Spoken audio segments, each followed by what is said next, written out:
Hello everyone, and welcome back. I'm going to keep going with the Stanley Parable Ultra Deluxe Edition, or as it's probably going to come up for me, the Stanley Parable 2. Um, Last time we had a bit of fun, so we had a look at the infinite hole that wasn't an infinite hole. That was very, very interesting coming back to that. I really appreciate Pasnic's following me and giving me some insight into going back and checking that out. Definitely would have missed out on quite a bit if I didn't. This session, we're going to keep going, and everything's a bucket, apparently. I remember that from last time. I also enjoyed that Steam comment meta-analysis. Oh, hang on. He wants to say something. Oh, no worries, mate. Fair enough.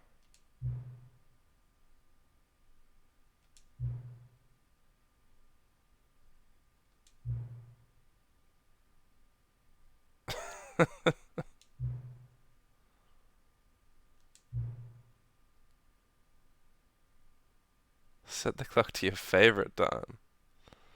I assume some people are going to set it to 4:20.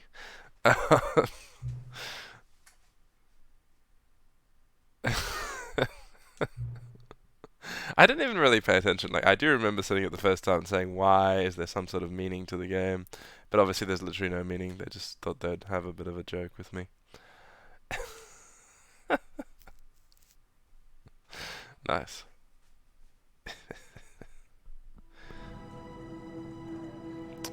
Well, at least I know now that the quit to desktop is most likely an actual quit to desktop. I was very confused when this page came up the first time. Alright, begin the game, or continue the game, or whatever we are doing. I did look up one thing after the last session. I just wanted This is the story of a man. I just wanted to see whether whether there were different games every time you went through the game's ending, and it turns out that they are the standard games from what I found. It's Firewatch, which I didn't know what it was called before, so apparently that first game is Firewatch. Never played it. And the second one was Rocket League, which obviously I play a lot of. Not that I've necessarily put any Rocket League content on my Twitch, but I have put a fair bit of content up on All YouTube. of his co-workers were gone. What could it mean? Stanley decided to go to the meeting room. Perhaps he had simply missed a memo. So we did have an interesting experience where we took the buckets up before, and there did seem to be a sort of meaning on the right-hand door. So maybe I will take the bucket again at some point, but I won't take it this time. I just want to have the normal ending for the sort of right-hand path this time. When Stanley came to a set of two open doors, this was not the correct way to the meeting room, and Stanley knew it perfectly well. Perhaps he wanted to stop by the employee lounge first, just to admire it. Ah, yes, truly a room worth admiring. But eager to get back to business, Stanley took the first open door on his left. We're just kind of speedrunning to this part now. Stanley was so bad at following directions, it's incredible he wasn't fired years ago. Look, Stanley, I think perhaps we've gotten off on the wrong foot here. I'm not your enemy, really, I'm not. I realize that investing your trust in someone else can be difficult, but the fact is that the story has been about nothing but you all this time. There's someone you've been neglecting, Stanley. Someone you've forgotten about. Please, stop trying to make every decision by yourself. Now, I'm not asking for me, I'm asking for her. This is it, Stanley.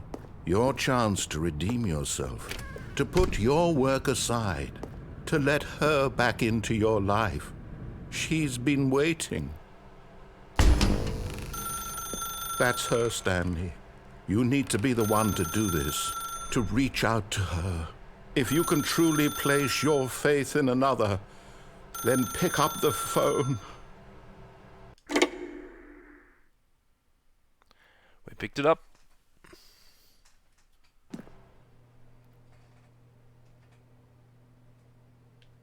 Oh, Stanley, is that you? Hold on, sweetie. Sorry to keep you waiting. I'm just pulling the bread out of the oven. All right. Okay, there we go. Alright now, I want you to come in and tell me all about your day. Gotcha! Oh, come on. Did you actually think you had a loving wife who'd want to commit their life to you? I'm trying to make a point here, Stanley. I'm trying to get you to see something. Come inside. Let me show you what's really going on here. I don't remember this looking like this in the original Stanley Parable. I thought it was less... Sorry, but you're in my story now. This is a very sad story about the death of a man named Stanley. Stanley is quite a boring fellow. He has a job that demands nothing of him, and every button that he pushes is a reminder of the inconsequential nature of his existence. Look at him there, pushing buttons, doing exactly what he's told to do. Now he's pushing a button. Now he's eating lunch. Now he's going home. Now he's coming back to work. One might even feel sorry for him, except that he's chosen this life. But in his mind, in his mind he can go on fantastic adventures. From behind his desk, Stanley dreamed of wild expeditions into the unknown, fantastic discoveries of new lands. It was wonderful, and each day that he returned to work was a reminder that none of it would ever happen to him. And so he began to fantasize about his own job. First, he imagined that one day while at work, he stepped up from his desk to realize that all of his co-workers, his boss, everyone in the building had suddenly vanished off the face of the earth. The thought excited him terribly. So he went further. He imagined that he came to 2 open doors and that he could go through either. At last, choice. It barely even mattered what lay behind each door.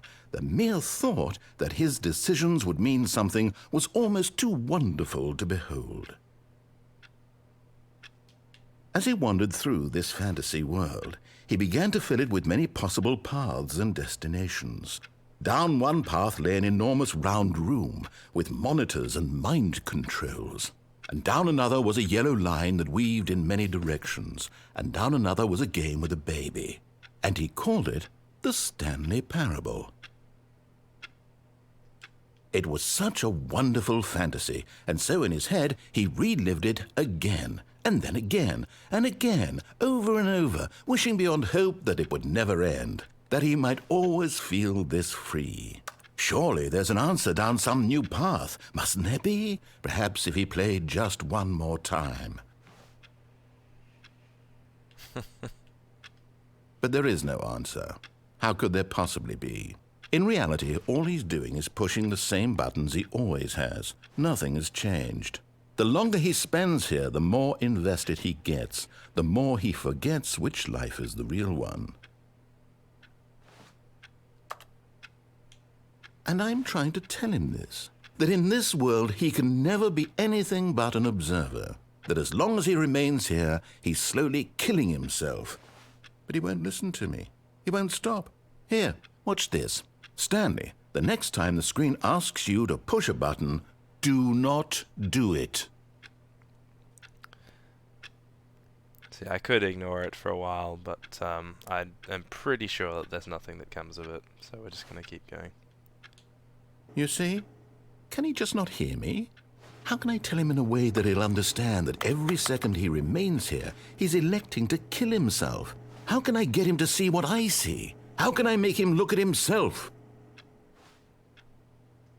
I suppose I can't, not in the way I want him to. But I don't make the rules. I simply play to my intended purpose, the same as Stanley. We're not so different, I suppose. I'll try once more to convey all this to him. I'm compelled to. I must. Perhaps, well, maybe this time he'll see. Maybe this time. And I tried again, and Stanley pushed a button. And I tried again, and Stanley pushed a button. And I tried.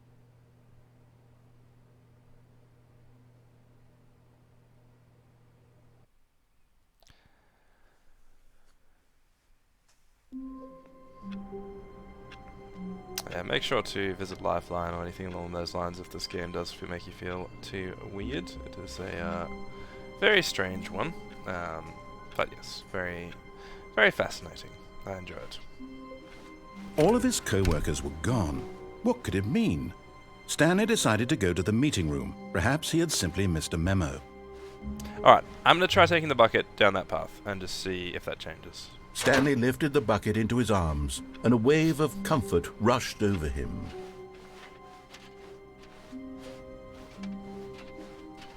Stanley clutched the bucket tightly to his chest. This was not the correct way to the meeting room, but Stanley had felt the bucket calling to him, telling him that the employee lounge was simply the place to be. Let me see if the dialogue changes in this lounge with the bucket. And here it was. Had the bucket turned out to be correct? Was this better than the meeting room? Yes, Stanley thought to himself. Yes, perhaps it truly was. How insightful the bucket turned out to be.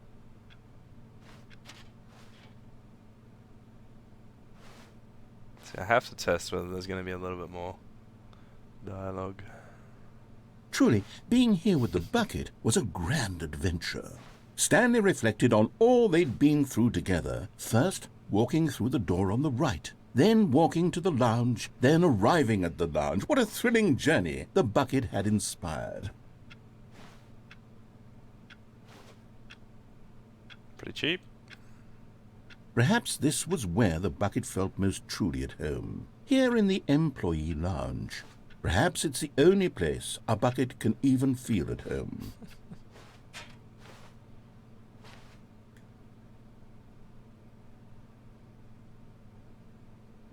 Stanley decided to just give the bucket absolutely as much time as it needed to be in the lounge.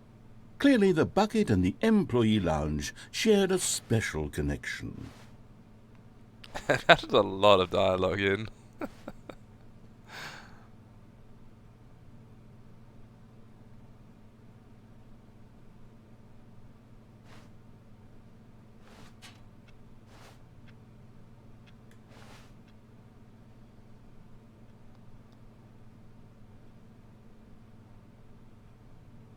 I really can't read that, it's too small.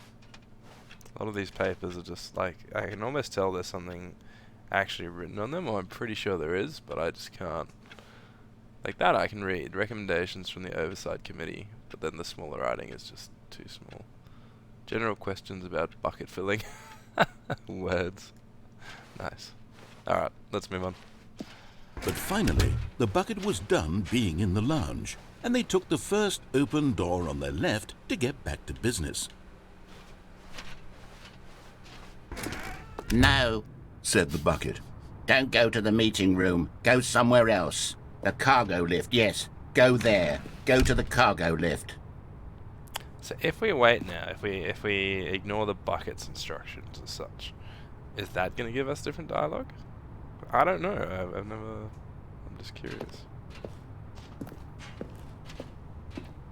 So is there any way to get to that section? I don't think there is from here, unless I can maybe get on top. Can we sort of... Ah, we can. But am I then cutting myself off from this? We might come back here. Yeah. Good, said the bucket. now ride the lift all the way to the top. There's something up there I need you to do. Stanley did not question why or how this bucket was speaking to him. It should have alarmed him, of course, because buckets can't talk. But Stanley chose not to think about this obvious fact. He was firmly convinced that the bucket had spoken to him, and he unthinkingly did whatever the bucket asked. In here, said the bucket. Go into this dark room over here. Stanley once again obeyed blindly. Is that just a bit early? Is it just meaning the normal dark room, or can we sort of go in somewhere else? Nah, I think it'll be this one.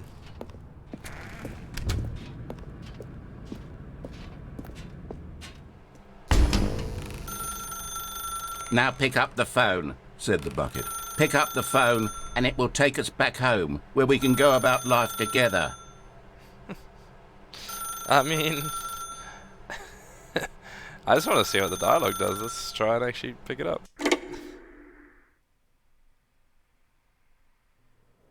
This is the sad story of a man named Stanley and his bucket. Once upon a time, I gave Stanley a bucket because I thought he was lonely and could use a friend. And then, very distressingly, he began to believe the bucket could speak to him. So I did change it, wow.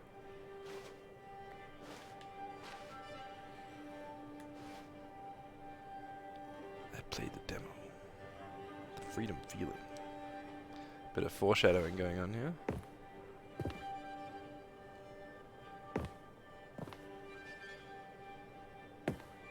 It's quite a nice apartment, gotta say. That's pictures of the bucket, like a child's drawing of the bucket. Nice. Okay, so what am I supposed to be doing in here?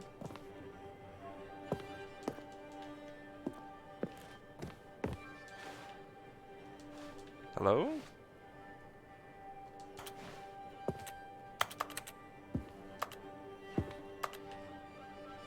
Ah, there's a bucket. Hey Stanley, it's me, your bucket. Press Y to take me to work with you. The Stanley Parable Reassurance Bucket was merely meant to provide the comforting glow of companionship. It doesn't literally talk and give you orders. Whatever Stanley is hearing the bucket say to him is just in his head. Can we do the, like, outside skip? No, I don't think we can. Okay. Let's take the bucket to our office. Ah, what? The bucket is in our office. Okay.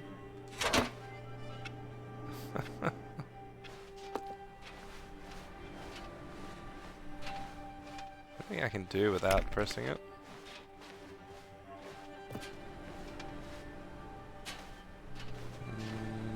No. Lately, I've been concerned about him. Wouldn't you be concerned as well? To see him delusional like this, obsessing over an inanimate metal object? I want to say something to him, but I don't know how I can convince him. I don't know if he'll listen to me.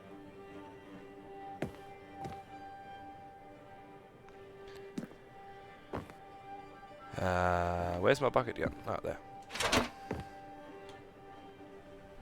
Oh, I'll try anyway. Stanley, can you hear me? Listen to me. It's just a bucket. It can't think, it can't talk. All it will ever truly do for you is effectively transfer a liquid from one location to a different location. That's it. It doesn't do anything else. Don't listen to the loud man. Press A for us to go back home. You see, he's not listening. He's still taking orders from the bucket. You know, once upon a time it was me he took orders from. Me he trusted and listened to. Now all he cares about is his awful bucket. This stupid hunk of metal.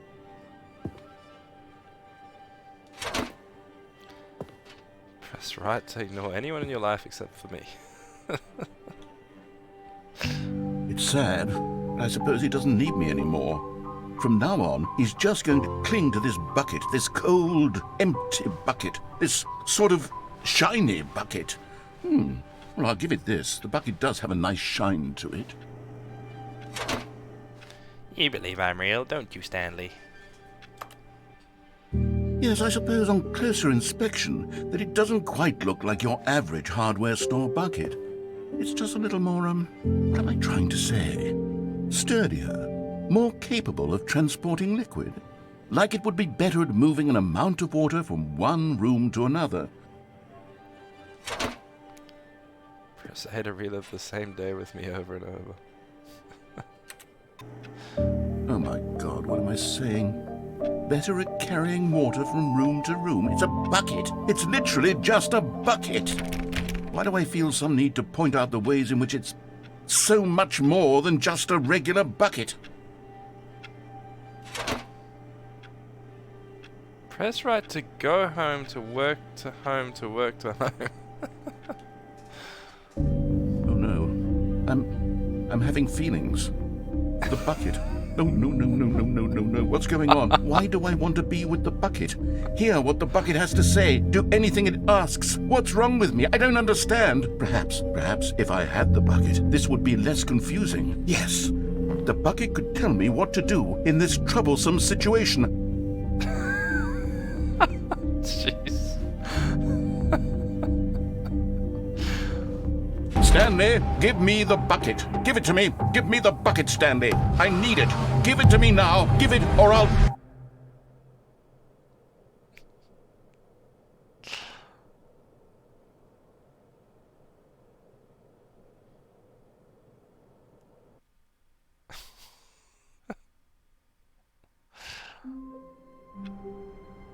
I wonder if he's taking the bucket away from me now.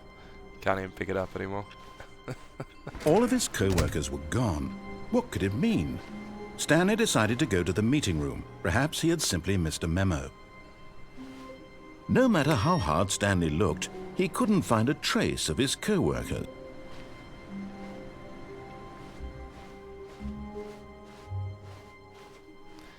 Alright, so we've pretty much done everything on that side.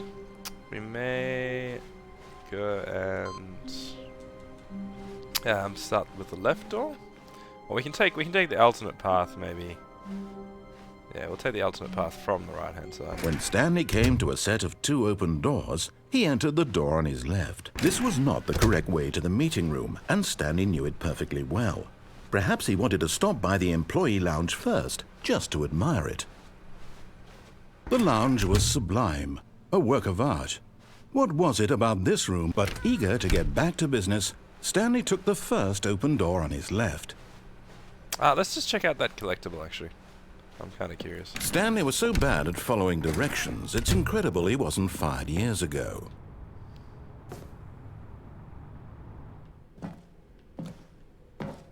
Whoa, okay.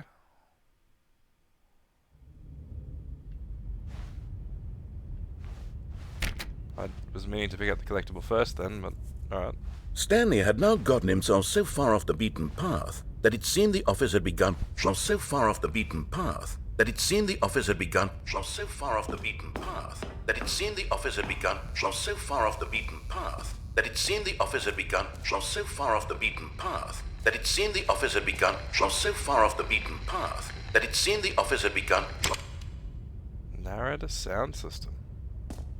Yeah, right. You didn't think I was actually just a recording, did you? What a silly and trite explanation that would be. All the back and forth between you and me, all the absurd adventures we've been through, and it all turns out I'm just a tape recording? It was all just in Stanley's head. I bet that's the kind of twist you think is revelatory. I bet each and every time you watch a movie where it turns out all to be in the main character's imagination, you must absolutely bolt off the couch in pure shock at the phenomenal and intricate storytelling. It must be so simple to be you. Life being an unending waterfall of surprises and delights. How much more exciting you must find the world than the rest of us do. Now I've become sad. Look what you've done to me. This is all your fault.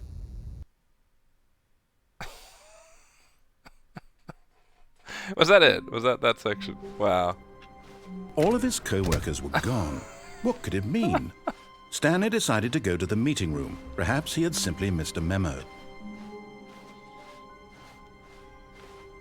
I don't think anything's changed. When Stanley came to a set of 2 open doors, this was not the correct way to the meeting room, and Stanley knew it perfectly well. As stupid as it Perhaps sounds, he wanted to stop by the employee lounge first, just to admire it.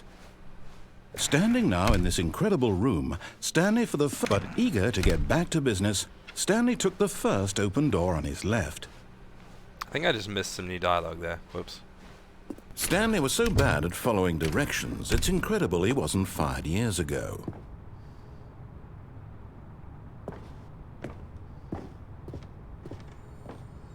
You found one of them. One of the miniature Stanley figurines. Remember, no reward for collecting all of these, only the intrinsic pleasure of a job well done. You can't buy that sort of happiness, Stanley. God knows I've tried. So, I implore you to savor each and every moment you come across one of these beautiful figurines. See, I don't believe him. I reckon there'll be some sort of extra thing at the end. But, you know, it could be completely true and just... yeah. So... Can we get down here now? I don't think we can, but let's just have a look. Is there any, like, shortfall here, maybe? But in his eagerness to prove that he is in control of the story and no one gets to tell him what to do, Stanley leapt from the platform and plunged to his death. Good job, Stanley. Everyone thinks you are very powerful. Alright. We'll swap over to the left. How long was I sitting there? Stanley wondered to himself. Minutes? Days? Centuries? Did something crucial happen while my senses were turned? He made a note to be more careful with time from now on.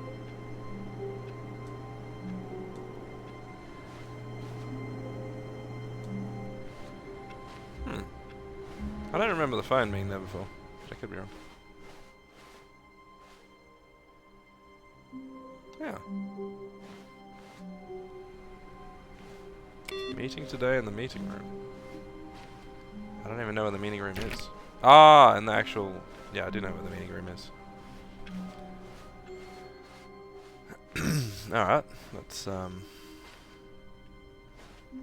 head down there. When Stanley came to a set of 2 open doors, he entered the door on his left.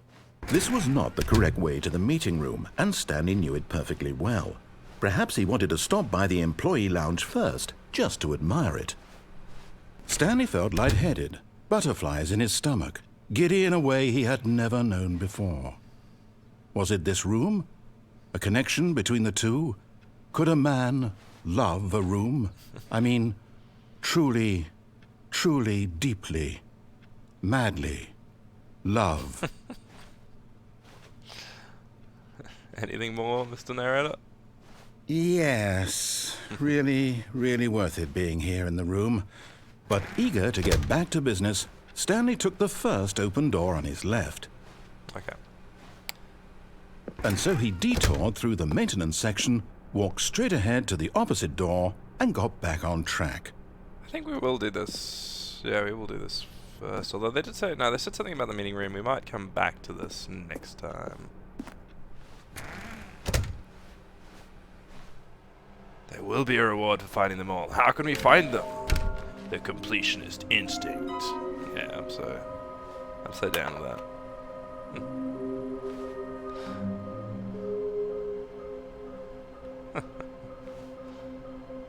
I reckon there's one in here.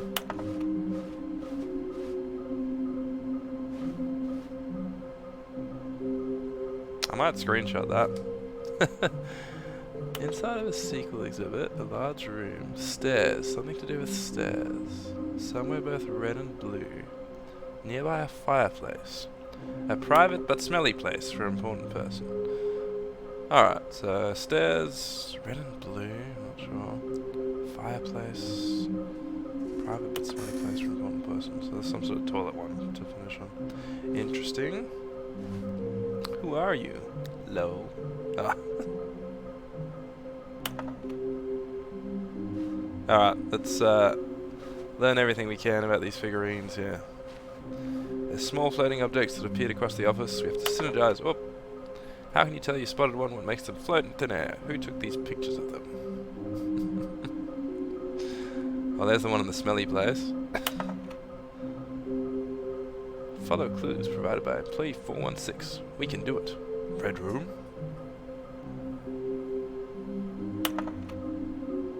Thank you. Good luck.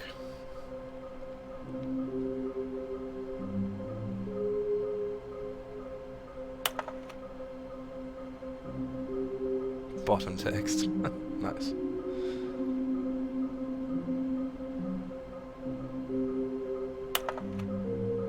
Ah, okay. I think we've seen all these. Have we? I might have missed a few.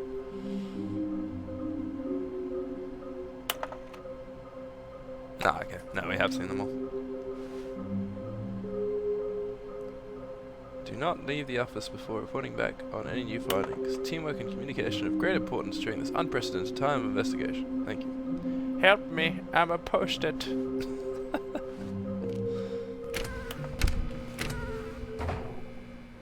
Aha, we can open the broom closet. Stanley stepped into the broom closet, but there was nothing here, so he turned around and got back on track.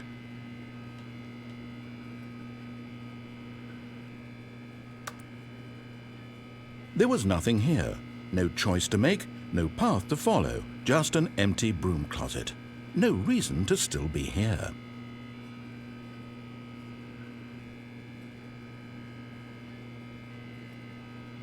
It was baffling that Stanley was still just sitting in the broom closet. He wasn't even doing anything. At least if there was something to interact with, he'd be justified in some way. As it is, he's literally just standing there doing sweet FA.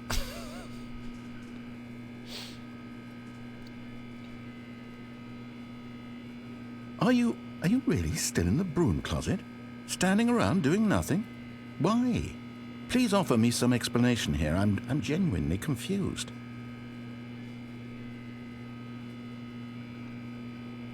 It's just a nice place to be.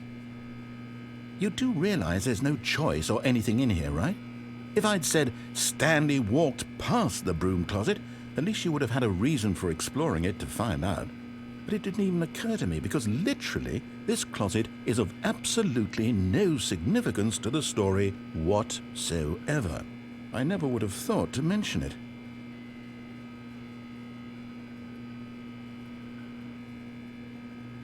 Maybe to you this is somehow its own branching path. Maybe when you go talk about this with your friends you'll say, "Oh, did you get the broom closet ending? The broom closet ending was my favourite." I hope your friends find this concerning.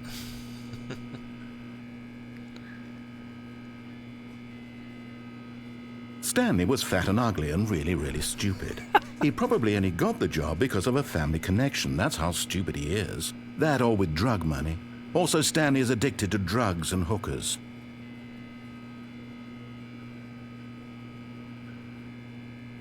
Well, I've come to a very definite conclusion about what's going on right now. You're dead. You got to this broom closet, explored it a bit, and were just about to leave because there's nothing here when a physical malady of some sort shut down your central nervous system and you collapsed on the keyboard. Well, in a situation like this, the responsible thing is to alert someone nearby so as to ensure that your body is taken care of before it begins to decompose. Hello? Anyone who happens to be nearby? The person at this computer is dead. They have fallen prey to any number of your countless human physiological vulnerabilities. It's indicative of the long-term sustainability of your species. Please remove their corpse from the area and instruct another human to take their place, making sure they understand basic first-person video game mechanics and filling them in on the history of narrative tropes in video gaming, so that the irony and insightful commentary of this game is not lost on them. All right, when you've done that, just step out into the hallway. I'm dead, I can't step out into the hallway. No one's arrived, narrator.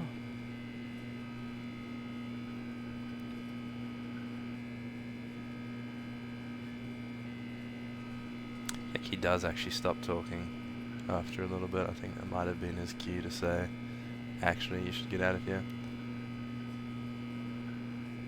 Oh, that's right. I think you have to re-enter to get any more dialogue.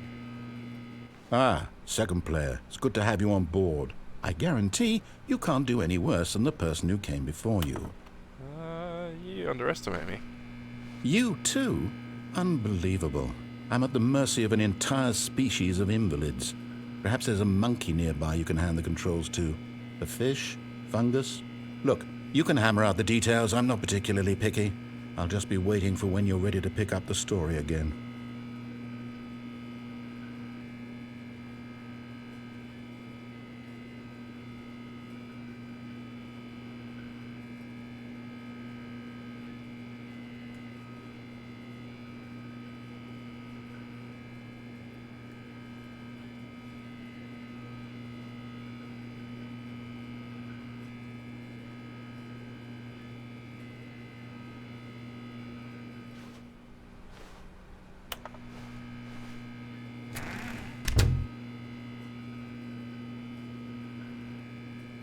I thought there was extra dialogue here.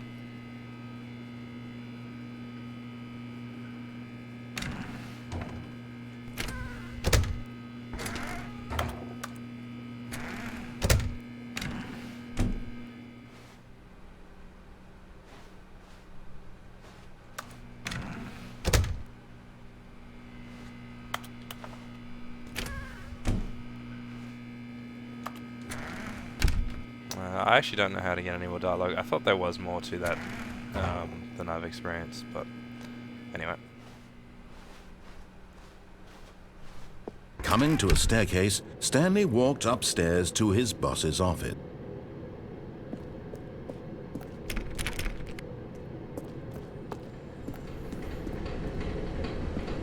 Aha! Another miniature Stanley figurine. This, you know, there really must be a snappier name for these things. What about mini-stands? Stanley figs?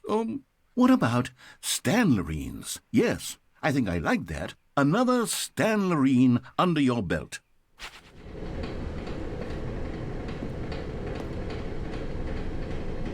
Wow. No way I can read that. But Stanley just couldn't do it. He considered the possibility of facing his boss. Admitting he had left his post during work hours, he might be fired for that. And in such a competitive economy, why had he taken that risk? All because he believed everyone had vanished? His boss would think he was crazy. And then something occurred to Stanley. Maybe, he thought to himself, maybe I am crazy. All of my co-workers blinking mysteriously out of existence in a single moment for no reason at all? None of it made any logical sense. And as Stanley pondered this, he began to make other strange observations. For example, why couldn't he see his feet when he looked down? Why did doors close automatically behind him wherever he went?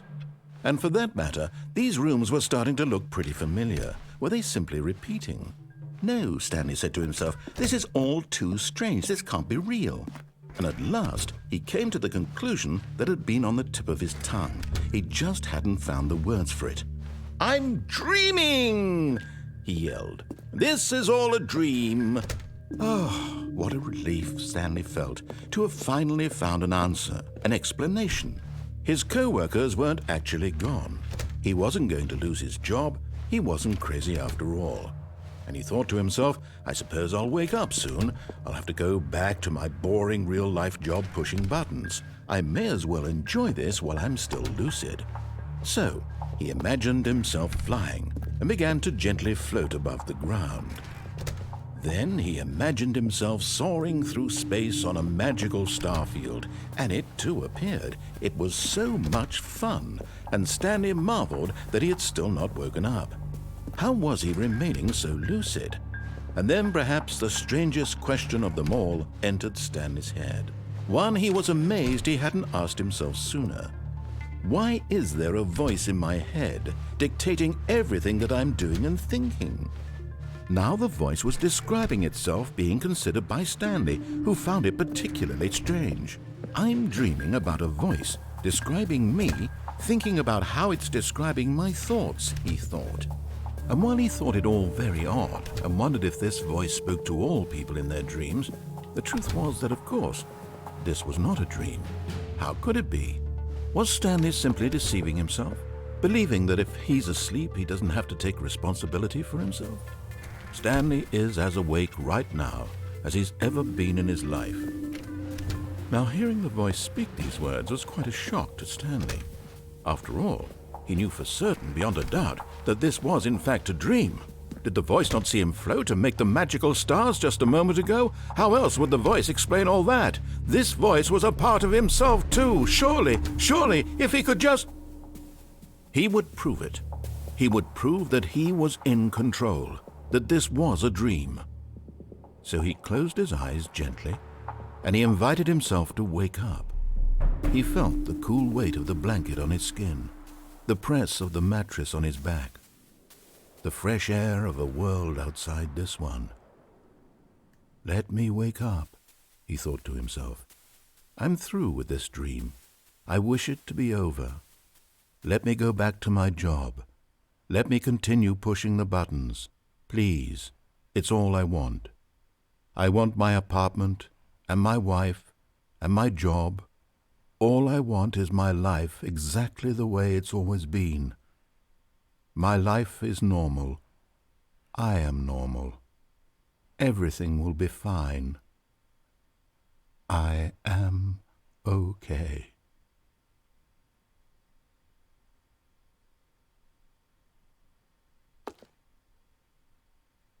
Stanley began screaming. Please, someone, wake me up. My name is Stanley. I have a boss. I have an office. I am real. Please, just someone tell me I am real. I must be real. I must be. Can anyone hear my voice? Who am I? Who am I? And everything went black.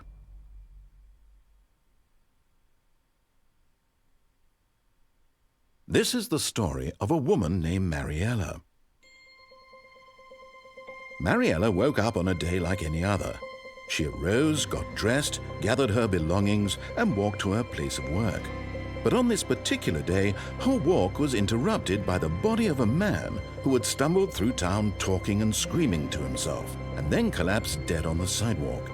And although she would soon turn to go call for an ambulance, for just a few brief moments, she considered the strange man. He was obviously crazy. This much she knew. Everyone knows what crazy people look like. And in that moment, she thought to herself how lucky she was to be normal. I am sane. I am in control of my mind. I know what is real and what isn't. It was comforting to think this, and in a certain way, seeing this man made her feel better. But then she remembered the meeting she had scheduled for that day. The very important people whose impressions of her would affect her career, and by extension, the rest of her life. She had no time for this, so it was only a moment that she stood there, staring down at the body. And then she turned and ran.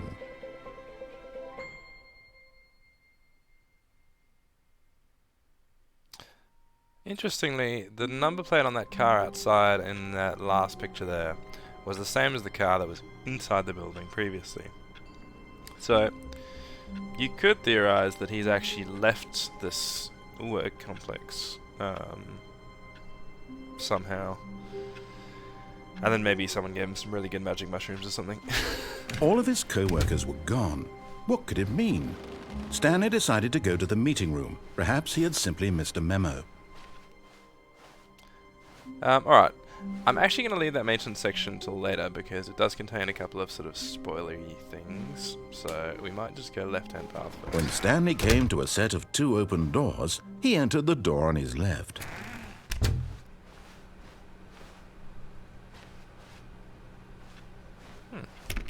No number on that. Just going to try a couple of doors.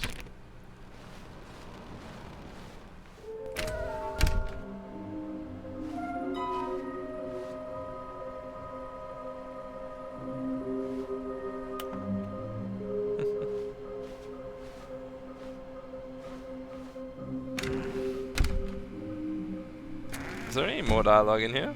Oh, no. Oh, no, not I won't be part of this. I'm not going to encourage you. I'm not going to say anything at all.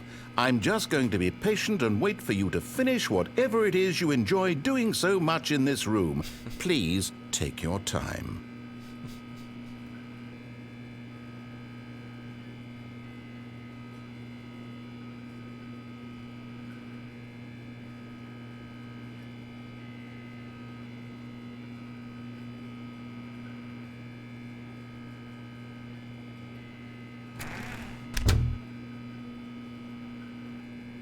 I really thought there was more dialogue. Maybe you just have to keep coming here multiple times and eventually there is.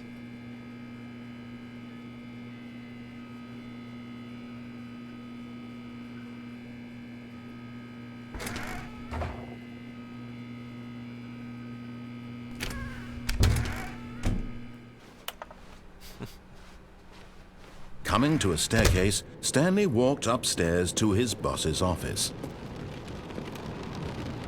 Proper.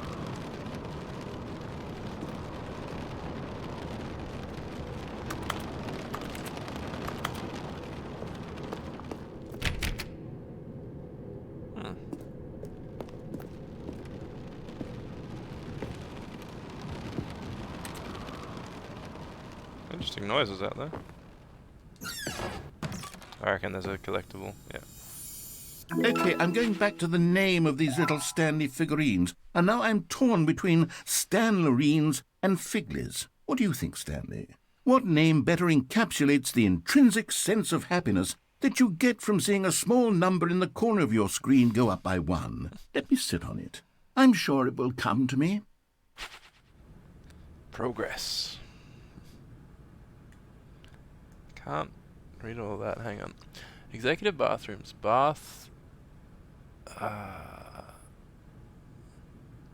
Something terrifies in the trial of the century. Yeah, no, that really is too small. I've got the feeling money's for stealing, but not yours, of course. So that's a lovely purse. Right. Nice mirror you've got there.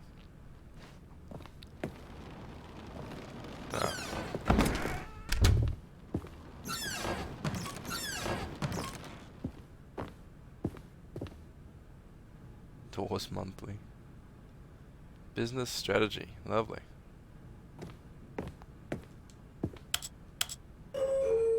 I don't remember there being an elevator here. Alright. Not gonna say no.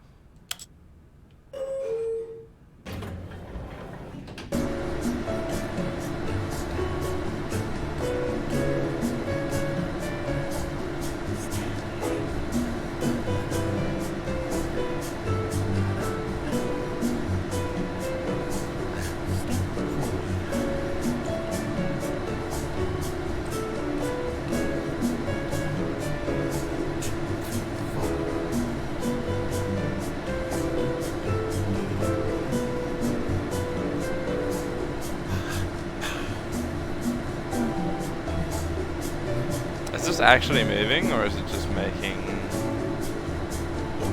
sounds?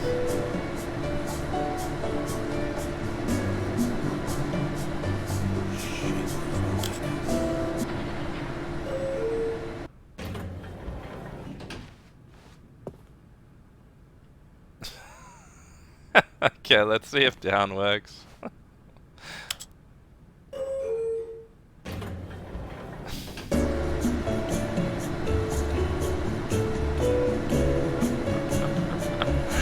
Ah, that's such a troll.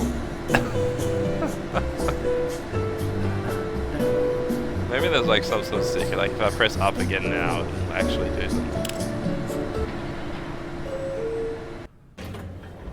Nah, I think it's a complete troll. Yeah. I don't know. Tell me if you know anything to do with that. There is actually any point to it. Stepping into his manager's office, Stanley was once again stunned to discover not an indication of any human life. Shocked, unraveled, Stanley wondered in disbelief who orchestrated this. What dark secret was being held from him? What he could not have known was that the keypad behind the boss's desk guarded the terrible truth that his boss had been keeping from him. And so the boss had assigned it an extra secret PIN number. 2845. But of course, Stanley couldn't possibly have known this. No, I don't know anything.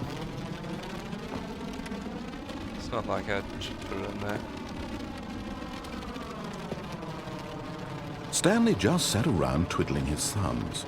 Trying to input anything on the device was useless, since he could never possibly know that the combination was 2845.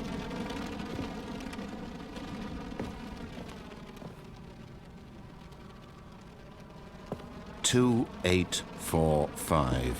Some very weird noises going on right now.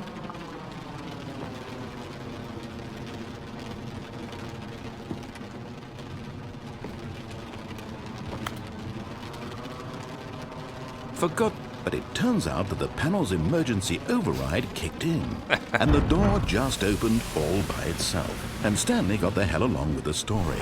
Well, whoop-de-doo.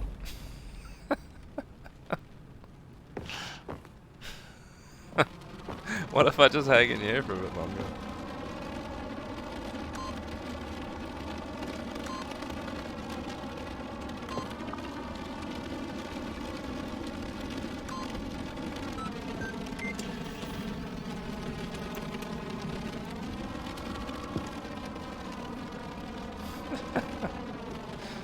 Alright, let's move on.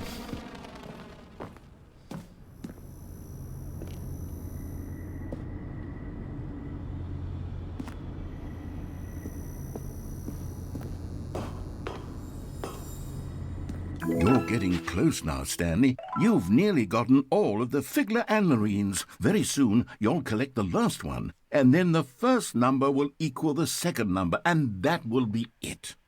We'll be different people by then. Different in the sense that we used to have none of them, and now we have them all. You can't go back to when you had no Figler and Marines. None of us can. I'm actually guessing there's no sixth one. I reckon there's gonna be one clear, there's nothing. I don't know, that's my theory. That's what it sounds like he's setting up for. Can I actually step in here? Yes.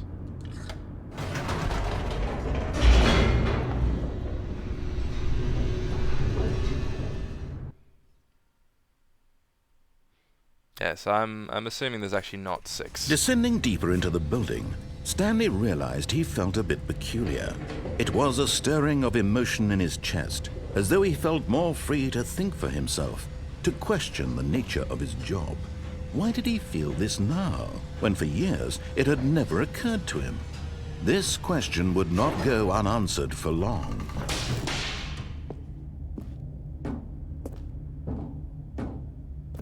Stanley walked straight ahead through the large door that read Mind Control Facility. Alright, let's do that first.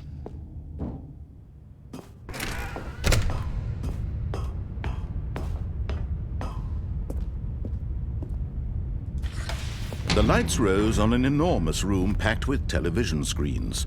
What horrible secret did this place hold? Stanley thought to himself. Did he have the strength to find out?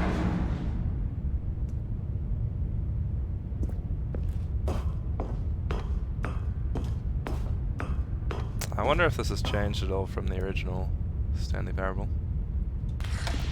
Now the monitors jumped to life, their true nature revealed. Each bore the number of an employee in the building, Stanley's co-workers. The lives of so many individuals reduced to images on a screen, and Stanley, one of them, eternally monitored in this place where freedom meant nothing.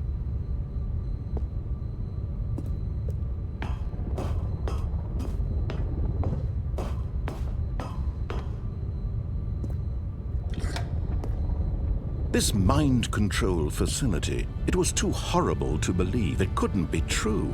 Had Stanley really been under someone's control all this time? Was this the only reason he was happy with his boring job? That his emotions had been manipulated to accept it blindly?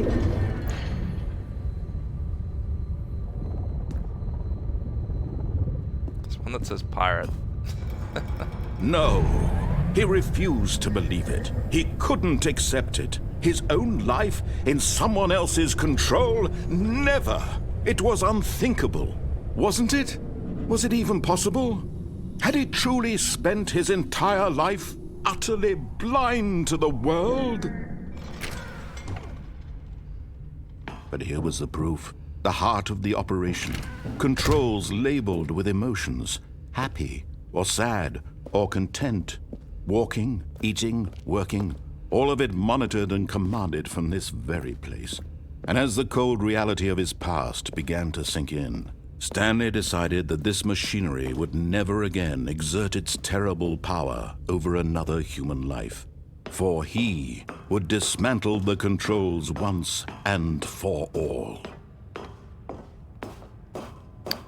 We'll leave them on for now. We'll come back later. And probably the last thing we'll do is turn them off, I think. Yeah. Second last thing, maybe. Oh, Stanley. You didn't just activate the controls, did you? After they kept you enslaved all these years, you go and you try to take control of the machine for yourself. Is that what you wanted? Control? Oh, Stanley. I applaud your effort, I really do. But you need to understand, there's only so much that machine can do. You were supposed to let it go, turn the controls off, and leave. If you want to throw my story off track, you're going to have to do much better than that. I'm afraid you don't have nearly the power you think you do. For example, and I believe you'll find this pertinent, Stanley suddenly realized he had just initiated the network's emergency detonation system. In the event that this machine is activated without proper DNA identification, nuclear detonators are set to explode, eliminating the entire complex. How long until detonation then? Let's say, 2 minutes. Ah, now this is making things a little more fun, isn't it, Stanley? It's your time to shine. You are the star. It's your story now. Shape it to your heart's desires. Oh, this is much better than what I had in mind. What a shame we have so little time left to enjoy it. Mere moments until the bomb goes off. But what precious moments each one of them is. More time to talk about you, about me, where we're going, what all this means. I barely know where to start. What's that? You'd like to know where your co-workers are? A moment of solace before you're obliterated? All right, I'm in a good mood. You're gonna die anyway. I'll tell you exactly what happened to them. I erased them. I turned off the machine. I set you free. Of course, that was merely in this instance of the story. Sometimes when I tell it, I simply let you sit there in your office forever, pushing buttons endlessly and then dying alone. Other times, I let the office sink into the ground, swallowing everyone inside, or I let it burn to a crisp. I have to say this, though, this version of events has been rather amusing. Watching you try to make sense of everything and take back the control wrested away from you, it's quite rich. I almost hate to see it go. But I'm sure whatever I come up with on the next go-around will be even better. My goodness, only 34 seconds left. But I'm enjoying this so much. You know what? To hell with it. I'm going to put some extra time on the clock. Why not? These are precious additional seconds, Stanley. Time doesn't grow on trees. Oh dear me, what's the matter, Stanley? Is it that you have no idea where you're going or what you're supposed to be doing right now? Or did you just assume when you saw that timer that something in this room was capable of turning it off? I mean, look at you. Running from button to button, screen to screen, clicking on every little thing in this room. These numbered buttons, no, these colored ones. Or maybe this big red button, or this door. Everything, anything, something here will save me. Why would you think that, Stanley? That this video game can be beaten? Won? Solved? Do you have any idea what your purpose in this place is? Stanley, you're in for quite a disappointment. But here's a spoiler for you. That timer isn't a catalyst to keep the action moving along. It's just seconds ticking away to your death. You're only still playing instead of watching a cutscene because I want to watch you for every moment that you're powerless, to see you made humble. This is not a challenge, it's a tragedy. You wanted to control this world, that's fine. But I'm going to destroy it first, so you can't. Take a look at the clock, Stanley. That's 30 seconds you have left to struggle. 30 seconds until a big boom and then nothing. No ending here, just you being blown to pieces. Will you cling desperately to your frail life, or will you let it go peacefully? Another choice. Make it count, or don't. It's all the same to me, all a part of the joke. And believe me, I will be laughing at every second of your inevitable life from the moment we fade in until the moment I say, happily ever up.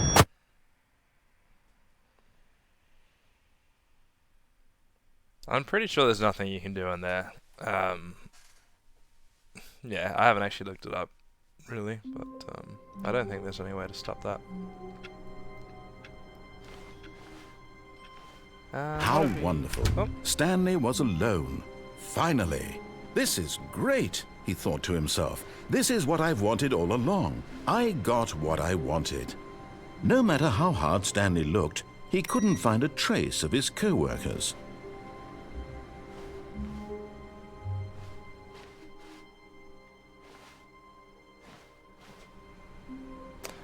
Alright, so potentially we will go maintenance section next. Trying to remember where all the endings are. It's been a while since I played this one. When Stanley came to a set of 2 open doors, this was not the correct way to the meeting room, and Stanley knew it perfectly well. Perhaps he wanted to stop by the employee lounge first, just to admire it. The lounge was grand, majestic, perhaps too majestic. like a combination of a much smaller version and a much larger version of this exact room. It all made Stanley uncomfortable, and he started to bleed a little. This made him smile. At last, proof that he was human. But eager to get back to business, Stanley took the first open door on his left. And so he detoured through the maintenance section, walked straight ahead to the opposite door, and got back on track. Nope.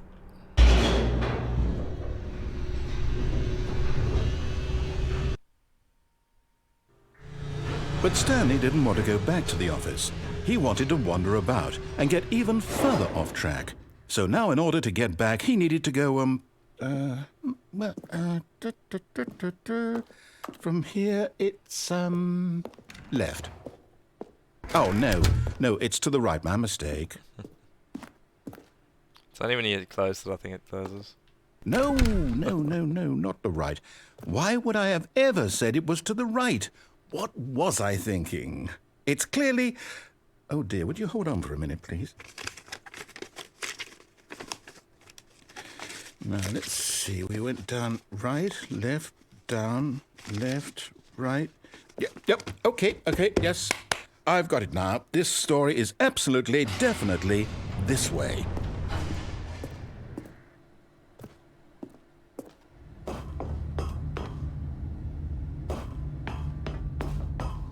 No. This isn't right at all. You're not supposed to be here yet. This is all a spoiler. Quick, Stanley, close your eyes. Okay. We just have to get back to, oh, who am I kidding? It's all rubbish now. The whole story completely unusable. How about, rather than waste my time trying to salvage this nonsense, we'll just restart the game from the beginning. And this time, suppose we don't wander so far off track, Okay, from the top. Is this where the line comes in? I think it is. All of his co-workers were gone. What could it mean? Stanley decided to go to the meeting room. Perhaps he had simply missed a memo. I actually don't remember. Also, the new content section seems to have disappeared. When Stanley... Wait, what? No, I restarted. I swear I definitely restarted the game over, completely fresh. Everything should be... Oh, did something change? Stanley, did you change anything when we were back in that room with all the monitors? Did you move the story somewhere or... Hold on. Why am I asking you? I'm the one who wrote the story. It was right here just a minute ago. I know for sure that it's here somewhere. Okay, then. It's an adventure. Come, Stanley. Let's find the story.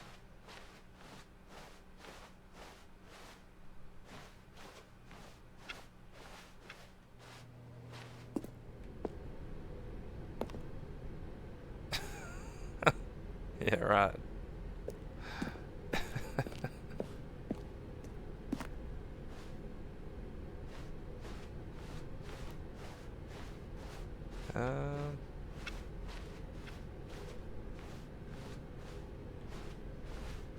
I'll say it. This is the worst adventure I've ever been on. I can promise you there definitely was a story here before. Do we need to restart the game again? Well, I find it unlikely that we'll ever progress by starting over and over again, but it's got to be better than this. Okay, let's give it a shot. Why not? I don't think there is anything to find there. All of his co-workers were gone. What could it mean? Stanley decided to go to the meeting room. Perhaps he had simply missed a memo.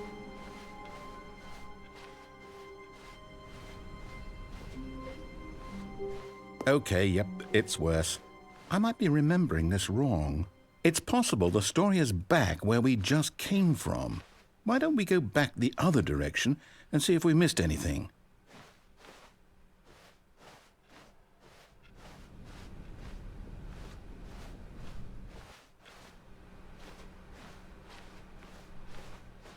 Aha! I knew we'd missed something. The story. Here it comes.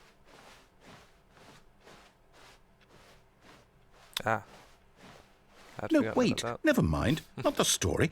Okay, let's head back the other way and retrace our steps.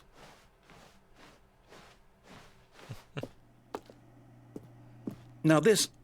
Well, I'll be honest, I don't recognize this place at all. Is this the story? I don't think so. I can't quite recall, but I believe my story took place in an office building. Is that correct? Do you remember, Stanley? Well, do you know what? Since I've completely forgotten what we were supposed to be doing, how about this? You win! Congratulations! I know you put in a lot of hard work, and it really paid off, so good job. Oh, no.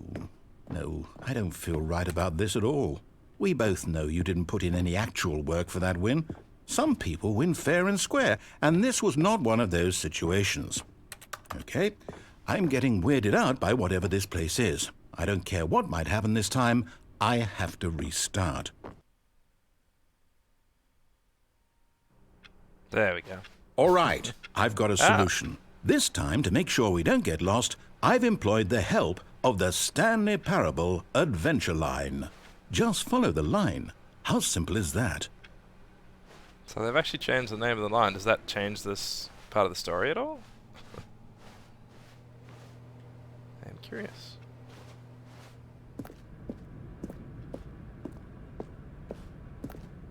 You see? The line knows where the story is. It's over in this direction. Onward, Stanley, to destiny. Though, here's a thought. Wouldn't wherever we end up be our destination, even if there's no story there? Or to put it another way, is the story of no destination still a story? Simply by the act of moving forward, are we implying a journey such that a destination is inevitably conjured into being via the very manifestation of the nature of life itself? Whoa. Hang on. That got a bit weird back there. Well, I'd like to apologize. Not sure where I was going with all that. You know what? I think what we need right now is a bit of music to lighten the mood.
Cut the music, go back and look at that fern.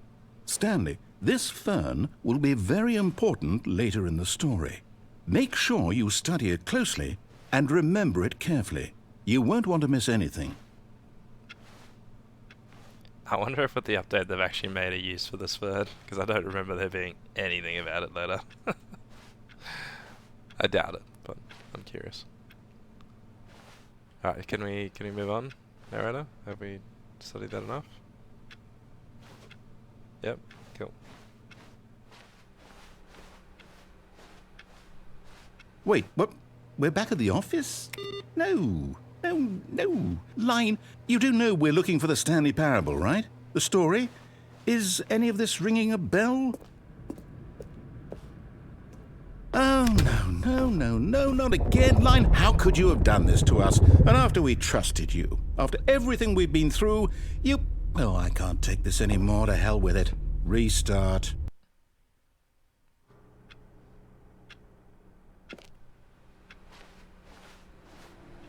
You know what, Stanley? I say forget the adventure line. What's it ever done for us? We're intelligent people, right? Why can't we make up our own story? Something exciting, daring, mysterious. Ooh, this all sounds perfectly doable. Why don't we simply start wandering in, well, I don't know. How about this direction? Sounds good to me. Now, yes, this is exciting. Just me and Stanley forging a new path, a new story. Well, it could be anything. What do you want our story to be? Go wild. Use your imagination. Whatever it might be, Stanley, I'm ready for it. Oh, no, not you again. Stanley, I'd also like to veto the line from having any role in our awesome new story. No lines or monitor rooms. Just don't acknowledge it, and we should be fine. Just don't acknowledge it, TM.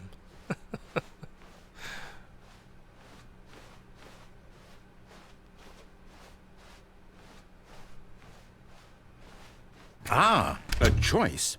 We get to make a decision. From here, the story is in our control. How important, we mustn't squander the opportunity. In fact, I believe I need a minute to think here. Just walk in circles for a minute.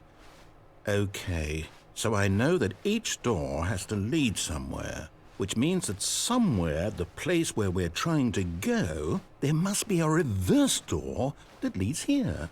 And that in turn means that our destination corresponds with the counter-inverted reverse door's origin. So starting from the right, let us ask, will taking the right door lead us to where we're going?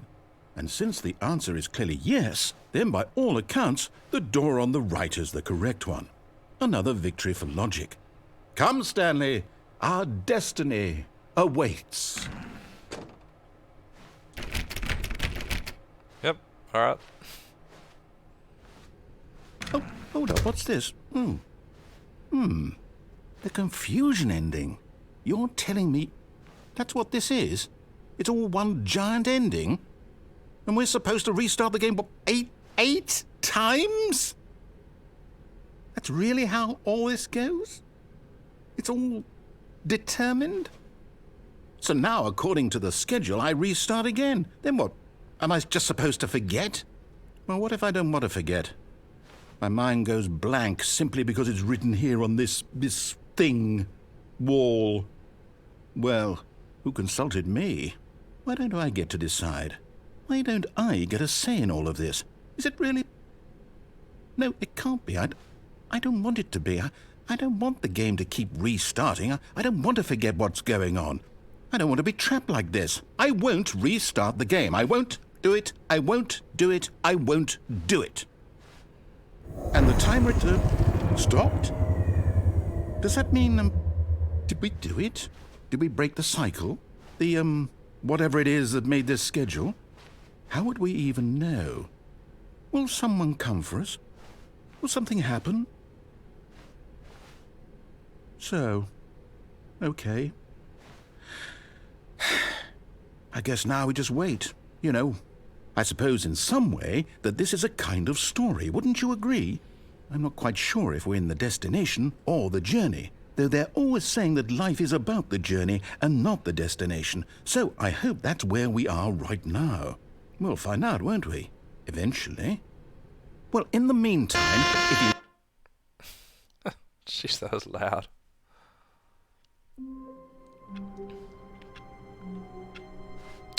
This is new. All of his co-workers were gone. What could it mean? Stanley decided to go to the meeting room. Perhaps he had simply missed a memo. Oh, let's try without the bucket to start with. Oh. No, let's go without the bucket. When Stanley came to a set of 2 open doors, he entered the door on his left.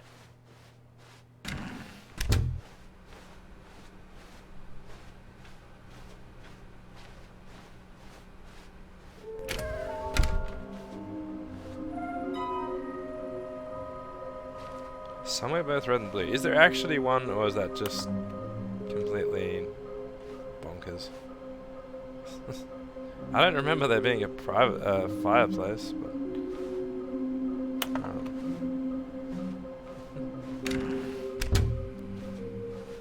but that's good.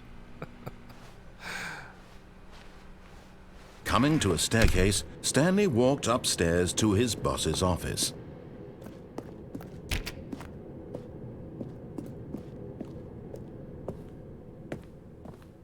Anything different in the bathroom? No. 'Cause, I mean, this is red and blue, but I don't know. Stepping into his manager's office, Stanley was once again stunned to discover not an indication of any human life. What could it mean? Stanley wondered aloud to nobody. He began wildly tearing through papers on the boss's desk, pulling books off the shelf, looking behind paintings, desperate for clues to his situation. But his attention was caught by a keypad behind the boss's desk. What could its purpose be? In fact, this keypad guarded the terrible secret that lay buried below his feet. And so Stanley was in such a rush to get through the story as quickly as possible, he didn't even have a single minute to just let the narrator talk. That kind of anxiety isn't healthy, so he relaxed for a few moments with some calming New Age music.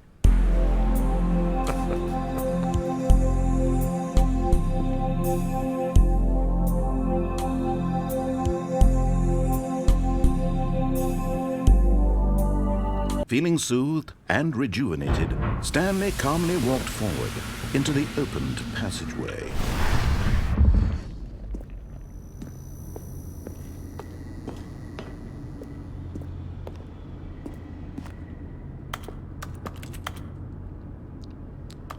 See, I remember there being, like, there's this little passage back here, but I don't think there's anything here at all. It's just black. It's weird.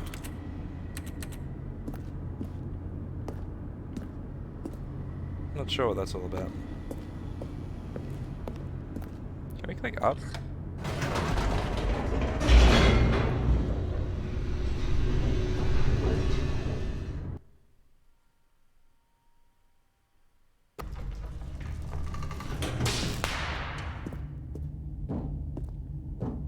Stanley walked straight ahead through the large door that read Mind Control Facility. We're gonna go down the escape and then we'll come back and turn the mind control off. I think we'll do it that way. Although this passageway had the word escape written on it, the truth was that at the end of this hall, Stanley would meet his violent death.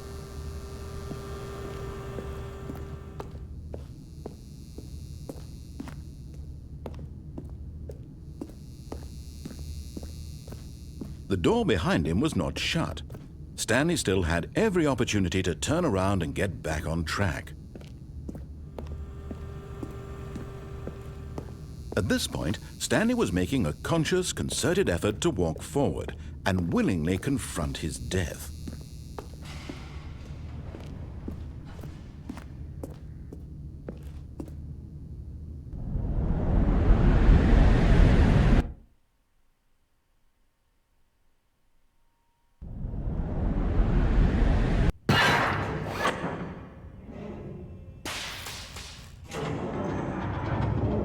As the machine whirred into motion and Stanley was inched closer and closer to his demise, he reflected that his life had been of no consequence whatsoever. Stanley can't see the bigger picture. He doesn't know the real story, trapped forever in his narrow vision of what this world is. Perhaps his death was of no great loss, like plucking the eyeballs from a blind man. And so he resigned and willingly accepted this violent end to his brief and shallow life. Farewell, Stanley. Oh no.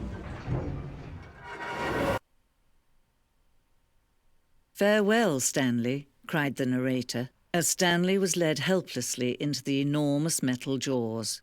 In a single visceral instant, Stanley was obliterated as the machine crushed every bone in his body, killing him instantly.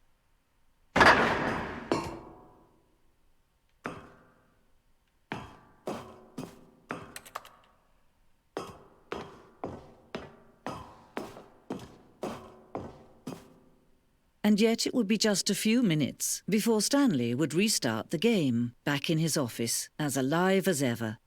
What exactly did the narrator think he was going to accomplish?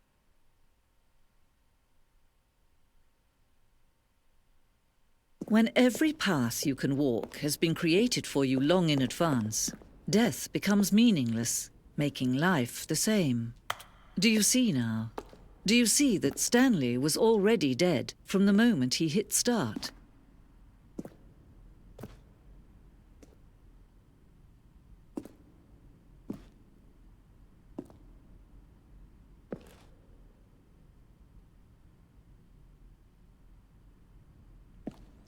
2 doors. Yeah, I like how the narrator had to pace his dialogue so that you had enough time to get through, but that there wasn't like too much sort of blank pauses and that. It's the only nature paintings they included in the game. Feels like there's more, but it's just repeated, I guess.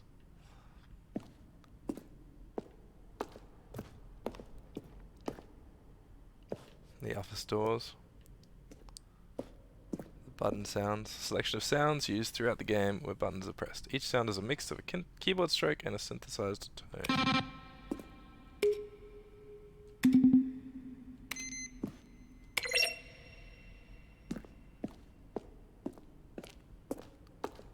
Office computers. We got someone on solitaire here as well. Employee database. Got all the credits.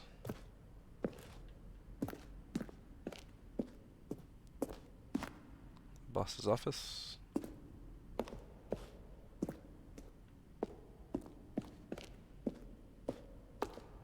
The lounge. Mind control facility. An early version of the underground portion. Yeah, the escape looks quite different. Mind control looks pretty similar.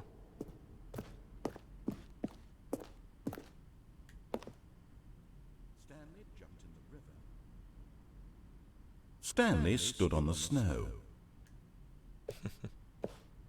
Early clips of the narrator. Came to the lift. He travelled upward to the power source at the top of the facility. And finally, to end this injustice. Now look closely, Stanley. See how it's impossible for the player to do anything in this room. Perfect example of poor level design. Textbook mistake. It's the kind of thing you'd pick up on intuitively if you had even the most fundamental understanding of good and bad game design. But of course, you being you, you'll probably spend the next hour trying to solve it. Here, I'm just going to make this easy on you. Stanley pushed the orange lever. Still nothing? I don't know. Well, in that case, I'll tell you what, you win. Congratulations. You did it. I know you put in a lot of hard work, and it really paid off, so good job. What do we do now? I don't... Stanley, where are you right now? Where am I? I'm trying to figure out, but I can't... Stanley, who am I? Can you speak to me? Please talk. Have we done this before? Have we been in this room before? How many times have we done this? How many times have I said these exact words? Say something. Anything. Help me, Stanley. I don't know who I... What I... Oh, I don't know. How about they're throwing a surprise party for him for all his button pushing. Does that sound plausible to you? Then he pushed the number 4. Stanley pushed the number 6.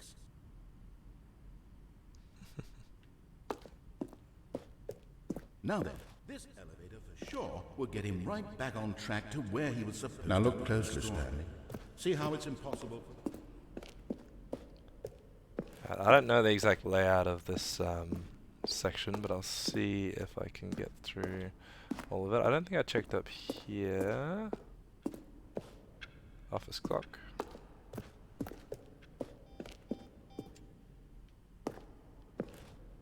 Ah, freedom ending, that's coming up. What are the deaths in the early version of the countdown?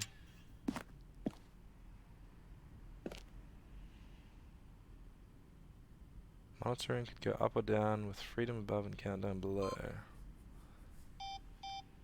Right. So that's why it doesn't go up. Makes sense.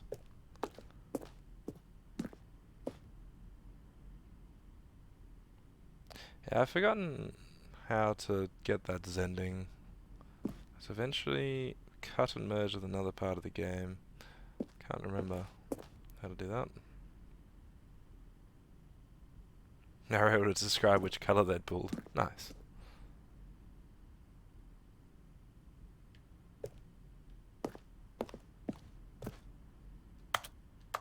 See if I can press the button there. For a long time we had an ending that only ended when the player restarted from the escape menu. Unfortunately, very few players realise this is what they're supposed to do, which is frustrating for everyone. Righto.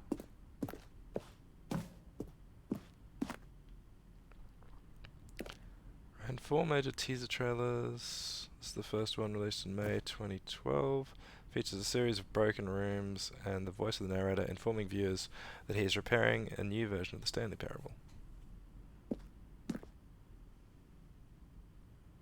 So included scenes from the baby area, the sort of developer textures.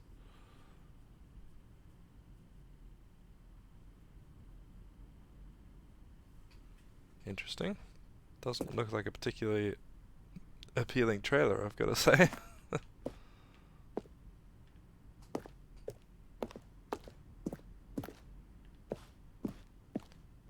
Okay, so where have we not been?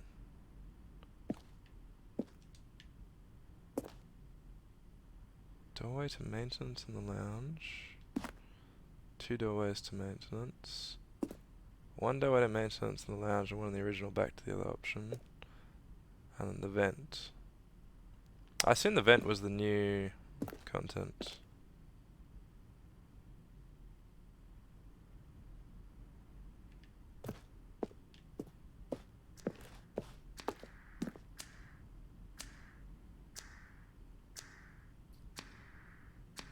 Ah, okay, so you could not pick up the phone previously, whereas they obviously had decided to include the cord that you could pull out later.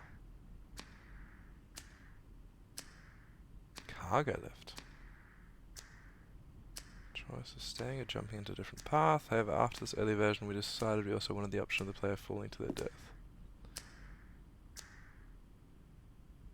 Ah, okay. Yeah. Second version was functionally the same as what's in the final game, but we wanted it to look like a place where cargo was actually stored. Yeah, it does look very bland in that picture.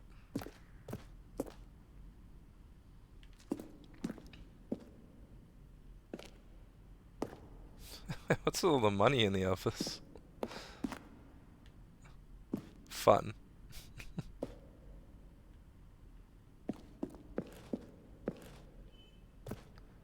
What have we not checked out?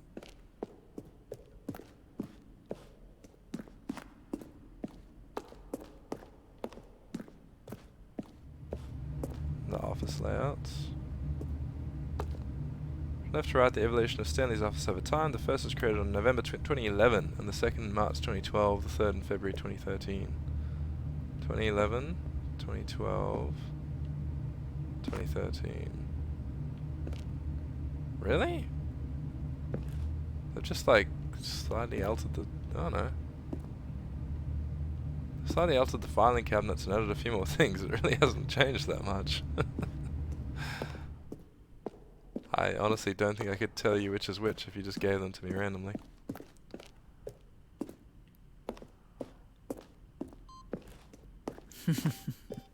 Oh, look at these two. How they wish to destroy one another. How they wish to control one another. How they both wish to be free.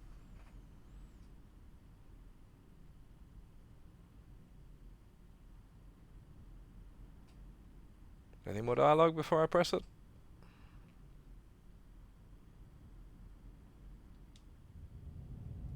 Can you see? Can you see how much they need one another? No, perhaps not. Sometimes these things cannot be seen. But listen to me. You can still save these two. You can stop the program before they both fail. Push escape and press quit. There's no other way to beat this game. As long as you move forward, you'll be walking someone else's path. Stop now and it'll be your only true choice. Whatever you do, choose it. Don't let time choose for you. Don't let... I don't think it makes any difference whether you restart or not.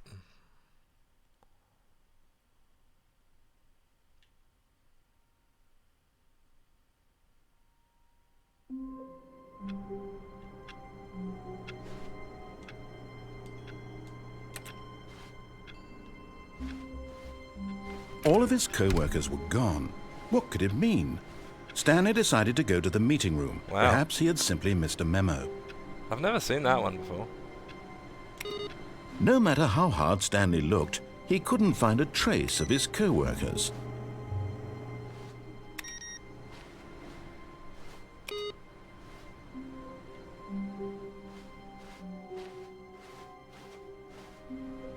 Alright, maybe we just do the normal final ending. And then we'll see if there's anything we've missed or anything we want to sort of pick up on.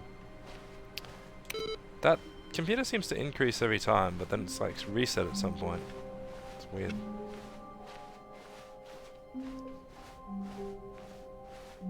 When Stanley came to a set of 2 open doors, he entered the door on his left.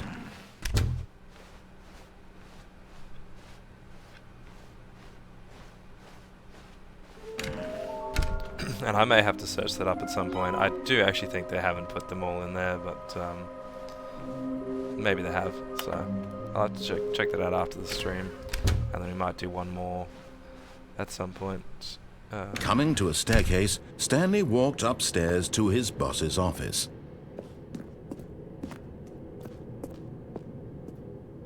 Anything changed in here? No.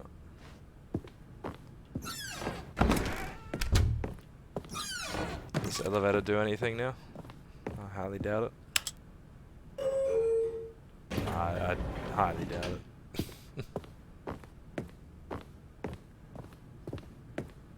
Okay, I think we all know the drill by now. Blah, blah, blah. Dark secrets, the keypad. Stanley pushes some buttons. Oh, hey, look, it's a new passageway. Quelle surprise.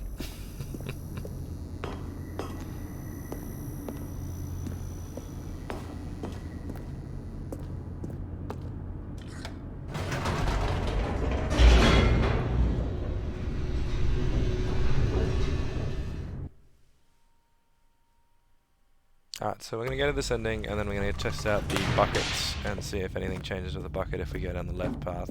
Stanley walked straight ahead through the large door that read Mind Control Facility.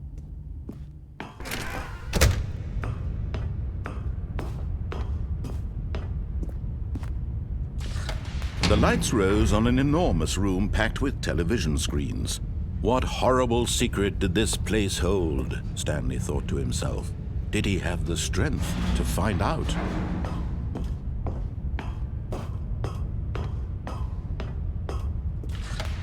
Now the monitors jumped to life, their true nature revealed. Each bore the number of an employee in the building, Stanley's co-workers. The lives of so many individuals reduced to images on a screen, and Stanley, one of them, eternally monitored in this place where freedom meant nothing. This mind control facility, it was too horrible to believe. It couldn't be true. Had Stanley really been under someone's control all this time? Was this the only reason he was happy with his boring job? That his emotions had been manipulated to accept it blindly? No, he refused to believe it. He couldn't accept it. His own life in someone else's control? Never! It was unthinkable. Wasn't it? Was it even possible? Had he truly spent his entire life utterly blind to the world? But here was the proof. The heart of the operation. Controls labeled with emotions. Happy, or sad, or content. Walking, eating, working. All of it monitored and commanded from this very place. And as the cold reality of his past began to sink in, Stanley decided that this machinery would never again exert its terrible power over another human life. For he would dismantle the controls once and for all.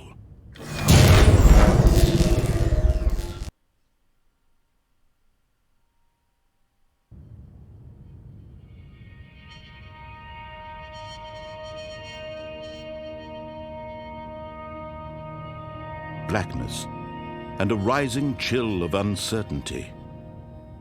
Was it over? Yes! He had won! He had defeated the machine! unshackled himself from someone else's command. Freedom was mere moments away. And yet, even as the immense door slowly opened, Stanley reflected on how many puzzles still lay unsolved. Where had his co-workers gone? How had he been freed from the machine's grasp? What other mysteries did this strange building hold? But as sunlight streamed into the chamber, he realized none of this mattered to him, for it was not knowledge or even power that he had been seeking, but happiness. Perhaps his goal had not been to understand, but to let go. No longer would anyone tell him where to go, what to do, or how to feel. Whatever life he lives, it will be his. And that was all he needed to know. It was perhaps the only thing worth knowing. Stanley stepped through the open door.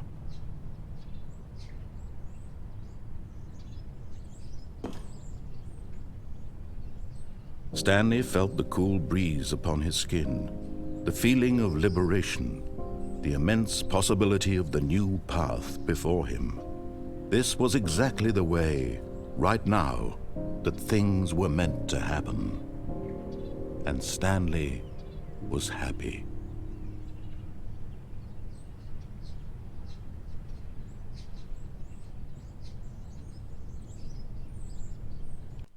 Achievement unlocked. Beat the game. Beat the game by following exactly what they tell you to do. That's where it's a really interesting game. Very different. I can't wait to tell this story to my co-workers, Stanley thought. How amusing they'll find it. Oh, won't we all just laugh and laugh at the time I thought everyone had gone missing. No matter how hard Stanley looked, he couldn't find a trace of his co-workers.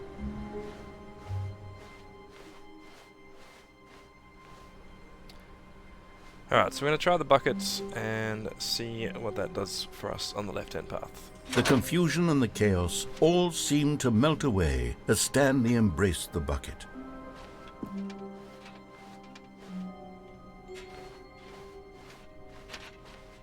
Stanley clutched the bucket tightly to his chest and entered the door on his left.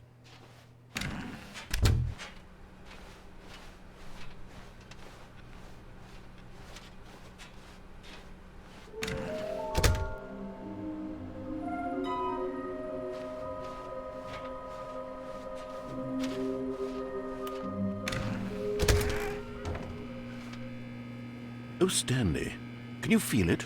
The broom closet. It wants the bucket. You can feel that, can't you? The aura of jealousy. It's as clear as day. This broom closet believes it deserves the bucket. I can really feel it now. It's a bucket. It belongs in a broom closet. That's what the broom closet is trying to say here. It's supposed to go with the other cleaning supplies. Good for you, Stanley. Don't give in. Don't hand over the bucket. I know how hard it must be, given the pressure that the broom closet is putting on your shoulders right now, but you have to be strong. This is your bucket. This is your companion and lifelong friend. You can't hand it over. Oh, no. We're getting into name-calling now, it seems. Is this how low the broom closet has sunk, that it has to resort to this stream of petty insults simply in order to get you to hand over the bucket? Stanley, I never liked this broom closet for a variety of reasons, but even this is worse than I had imagined. And wait. Now the broom closet has the gall to imply that you and the bucket are not truly deep and lasting friends? That your relationship is purely superficial and convenient? That your life is so banal and meaningless that you'd feel the same sort of kinship towards any inanimate object which happened to lay in your path in an even partially enticing manner? Well, I never. Go on, Stanley. Lay into it. Really tell the broom closet off for its demeaning comments. Expand on the wide variety of experiences you and the bucket have shared together. Go through each of them point by point. Share your journal entries detailing the rich emotional landscape of your feelings for the bucket as they have changed and evolved over the years. Let him have it.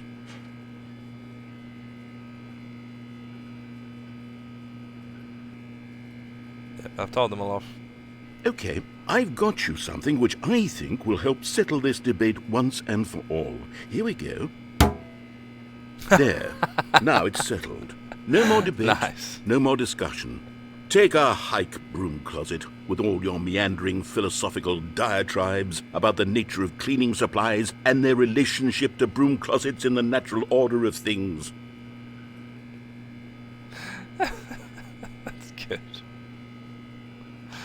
Alright, I've got a second sticker back here, and I'm going to slap it on as well because I think it's appropriate. You see? I feel that it works because the sticker is also a bucket.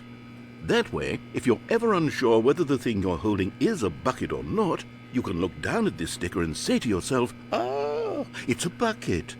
There really is a wide variety of applications for this sticker. So maybe if we go to those places where it questions whether it's a bucket or not. You know what? I could take the name-calling and the dismissal of your kinship with the bucket, but now the broom closet is just giving us a silent treatment, and to be honest, I'm sick of the pettiness on display. You can stay here all you like, but I've had it with this impetulant room of cleaning supplies, easily the most childish such room I've ever been in. I'll see you outside, and we can get on with the story about you and your bucket. I'm going to give him another sort of 20 seconds. If he doesn't say anything else, we'll move on.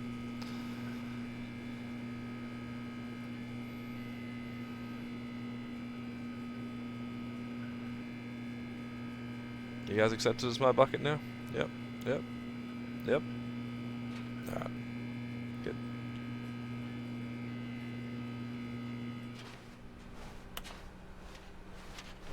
Coming to a staircase, Stanley and the bucket walked upstairs to the boss's office.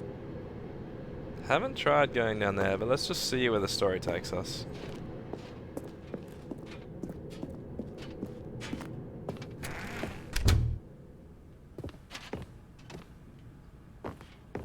Wonder if you get one of those figurines by having the bucket with you in this place.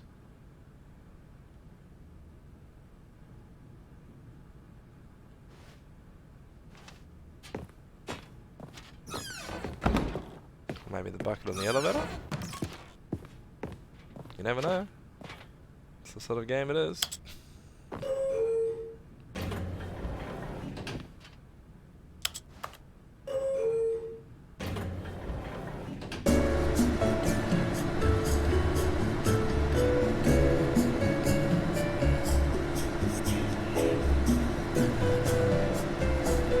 I literally just heard them say Stanley. I hadn't heard that before.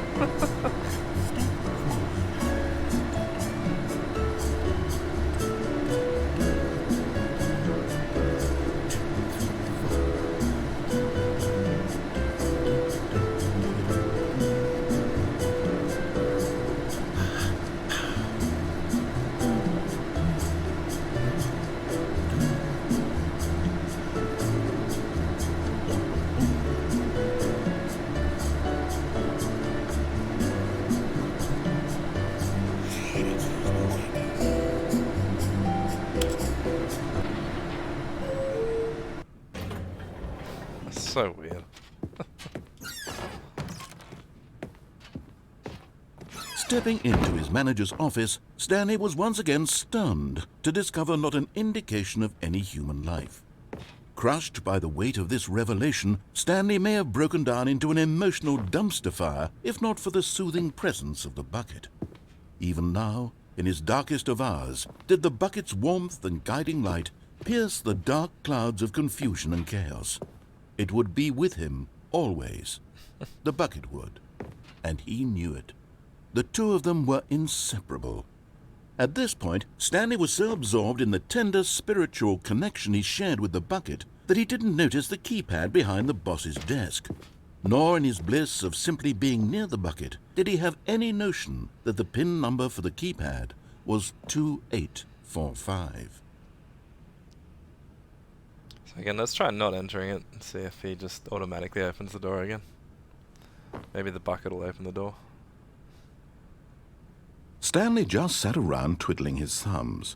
Trying to input anything on the device was useless, since he could never possibly know that the combination was 2845. Okay. Seems to be the same. Maybe I will just enter it and see if we get something different.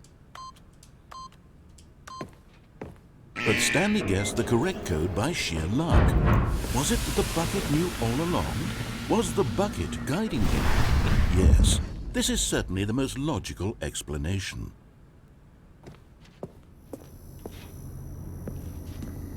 Maybe there's a figurine back here if we bring the bucket with us. Nope.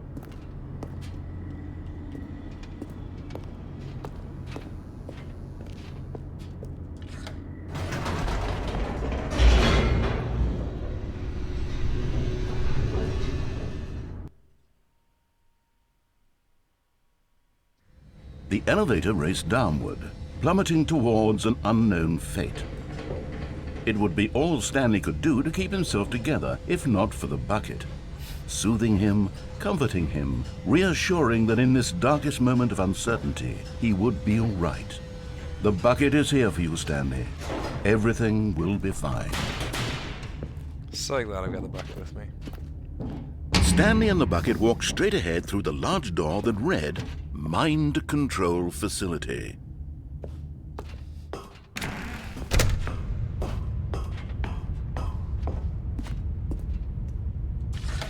The lights rose on an enormous room packed with television screens. What horrible secret did this place hold? Stanley and the bucket both wondered to themselves. They've seriously just gone and changed like a few lines here and there, but like the fact that they've had to go through and redo part of the dialogue for all these places is just so crazy. The monitors jumped to life, and Stanley nearly dropped the bucket in shock. Everyone in the office was being videotaped, monitored like guinea pigs. The bucket had never seen anything like this, and it very nearly burst into tears as Stanley cradled it gently, reassuring it that everything would be fine. Oh, jeez. Was the bucket under the mind control facility's influence as well? Had the bucket been told to do things it didn't wish to do? What kinds of things does a bucket want to do or not want to do in the first place? These questions raced furiously in Stanley's feeble mind. No! He screamed into the bucket. He couldn't accept it. His own life in someone else's control, never! He squeezed the bucket tighter, his one friend in the entire world. At this point, he could trust no one except for the bucket. But here was the proof. The heart of the operation. Controls labeled with emotions, happy or sad or content. Walking, eating, working, all of it monitored and commanded from this very place. And as the cold reality of his past began to sink in, Stanley decided that this machinery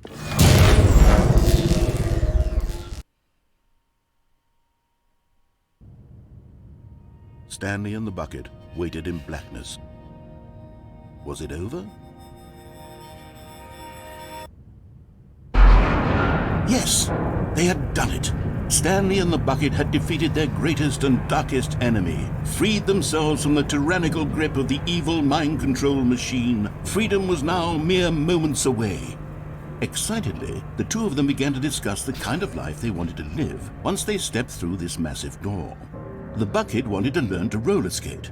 Stanley wanted to sneeze in every country on Earth. Both of them wanted to begin watching a movie, any movie, but then stop it halfway through and begin watching it in reverse from the end. True, it was a simple life they envisioned, but it was one they'd lived together, with one another to lean on, to trust, to support, and...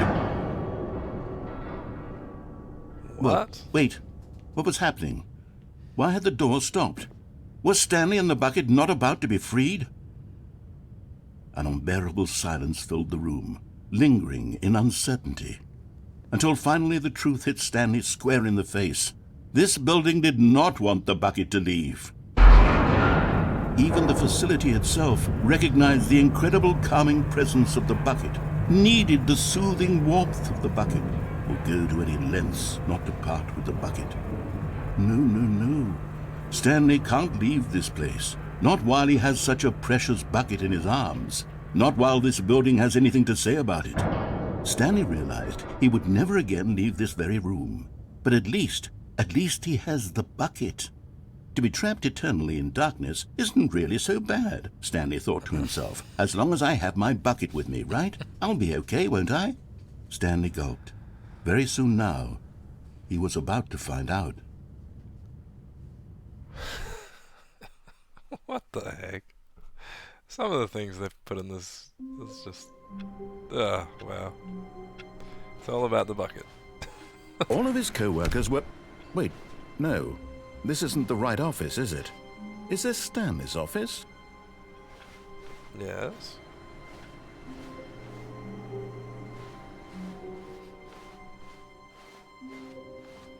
Still got the stamp on.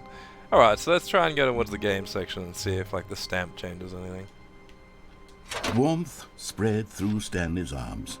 With the bucket in his arms again, he was home.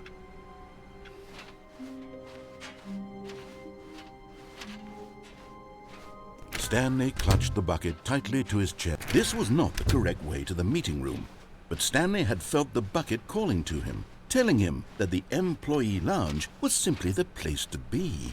And here it was. Had the bucket turned out to be correct? Was this better than the meeting room? Yes, Stanley thought to himself. Yes, perhaps it truly was. No, never mind. The bucket was wrong. Stanley took the door on his left to go back to the meeting room. No, said the bucket. don't go to the meeting room. Go somewhere else. The cargo lift, yes. Good, said the bucket. Now ride the lift all the way to the top. There's something up there I need you to do. Stanley did not question why or how this bucket was speaking to him. It should have alarmed him, of course, because buckets can't talk. But Stanley chose not to think about this obvious fact. He was firmly convinced that the bucket had spoken to him, and he unthinkingly did whatever the bucket asked.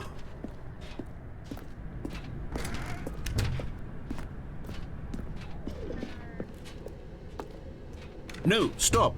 Look there on the wall, you see? There's a sign right there. It says, "No buckets past this point." Stanley, how could you think it was okay to bring the bucket here? Unless, what if the problem is that you actually don't know what is a bucket and what isn't a bucket? No, I've got a sticker now. I know what's a suppose that bucket. would explain a lot about your behavior up to this point. Which, if that's true, well, my goodness, I think we have to do something about it. This misunderstanding could have... Let's restart then. There's no point in re-going through that section. All of his co-workers were... Wait, no. This isn't the right office, is it? Is this Stanley's office? Alright, I want to go to the game ending one more time, just because I want to actually play around with the Rocket League. When Stanley came to a set of 2 open doors, this was not the correct way to the meeting room, and Stanley knew it perfectly well. Perhaps he wanted to stop by the employee lounge first, just to admire it. It was okay. It was okay. I haven't heard that one before. It was okay. Is he gonna say anything else? Was that it? It was okay.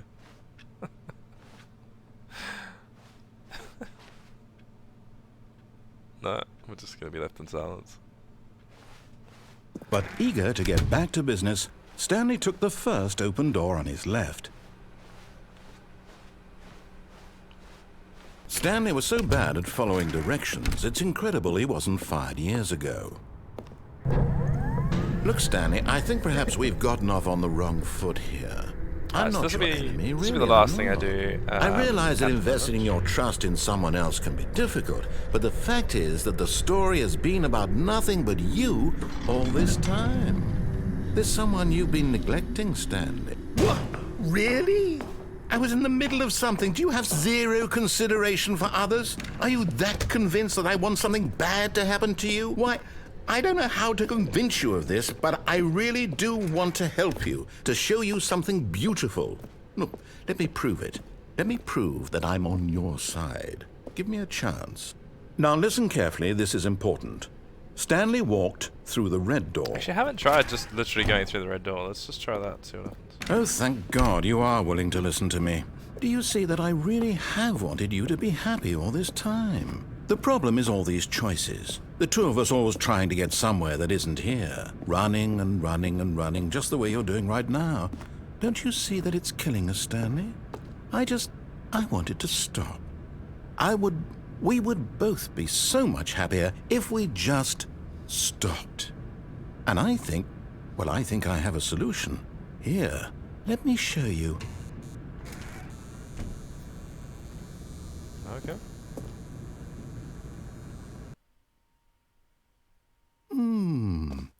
What do we want? What are we looking for? Here. Yes. Oh, it's beautiful, isn't it? If we just stay right here, right in this moment with this place, Stanley, I think I feel happy. I actually feel happy. I've never seen this. I'm pretty sure. Oh, that's trippy.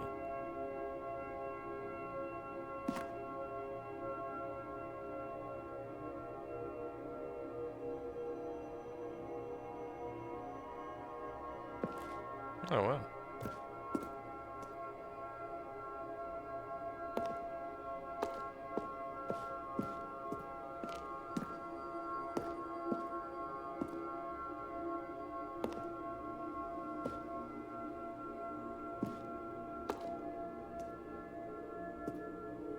Yeah, I don't remember ever seeing this on like a video or in my own playthroughs or anything.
Oh, that's kind of cool. I think we'll move on that.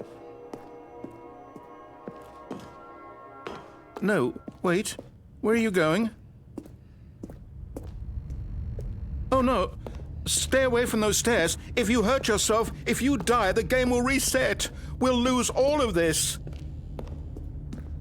Oh, maybe Please, no, Stanley, let me stay here. Don't take this from me. Please, Stanley, think about what you're doing.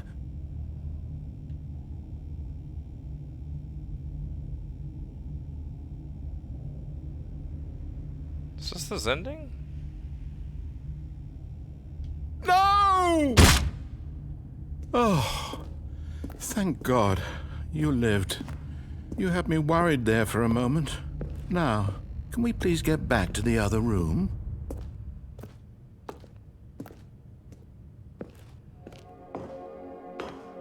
There. See? This is what you want. This is where we can both be happy. We really can. If we stop moving, we just have to stop moving.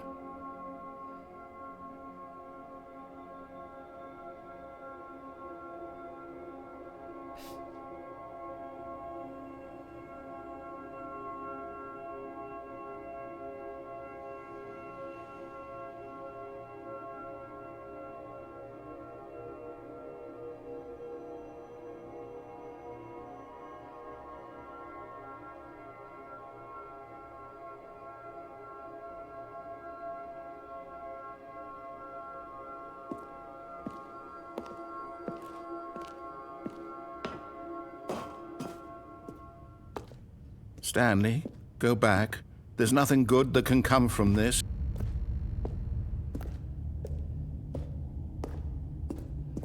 No. No, what are you doing? Do you just not believe me? What can I say to convince you?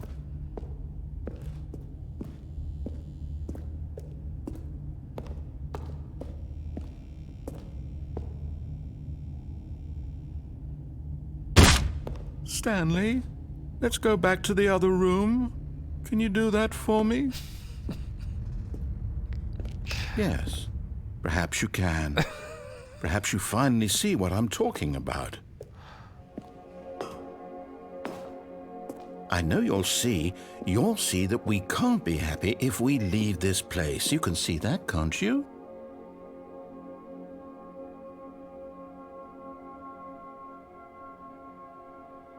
Such a weird game.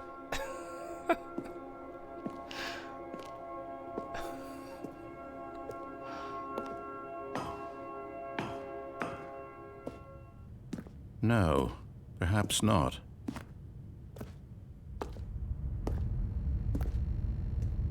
I think my leg's injured. I'm walking a lot slower than I was. My God, is this really how much you dislike my game? That you'll throw yourself from this platform over and over to be rid of it? You are literally willing to kill yourself to keep me from being happy. Am I reading the situation correctly? Sorry, narrator. Or maybe you're just getting a kick out of it. I don't know anymore. I just wanted us to get along. But I guess that was too much to ask. It looks like you wanted to make a choice after all. Well, this one is yours.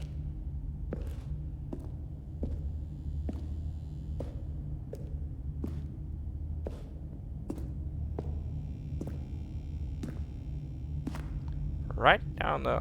Bye-bye! Is it over? It's going to restart, isn't it? I'm going back.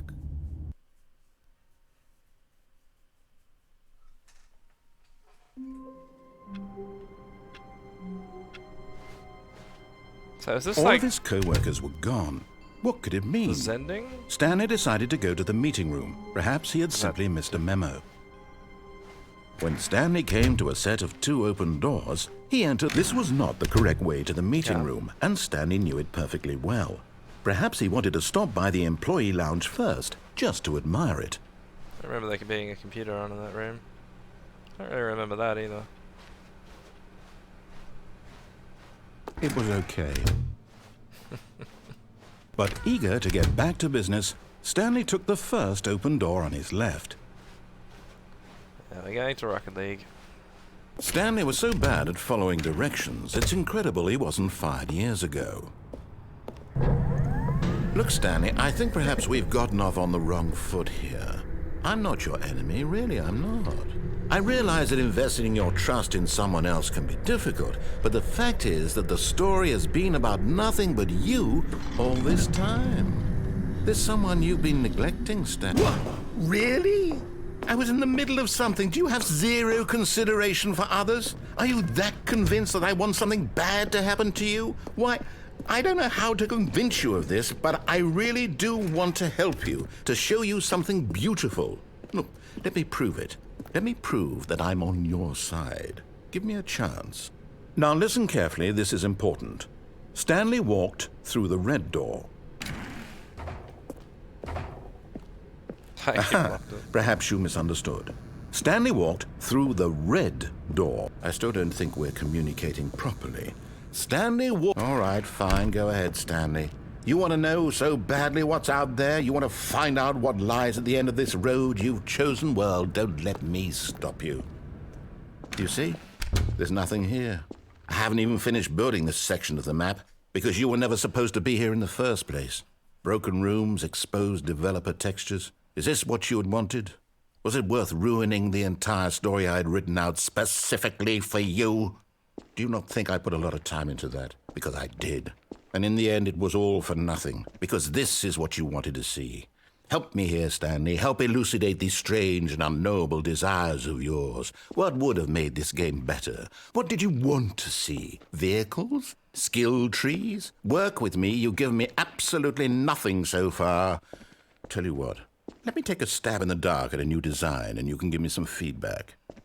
There we go. A third option. This already feels leaps ahead of where we were before. Okay, I'm going to stop you there. Now, tell me about your experience with this new version. Would you say that the game benefited from allowing you more choices? Feel free to be honest. I'm looking for some real critical feedback here. Aha! You see, I knew I was onto something. Where do these flashes of inspiration come from? How did I know the game needed a third door? Well, it's instinct mostly, a calling in your gut. I really couldn't say where the idea came from, except that I felt it in my soul. You can't teach that, Stanley. Don't even try. Here, based on the data from your previous playthrough, I've compiled a new version. And to be perfectly candid, I think I've knocked it out of the park with this one. Let's take a look.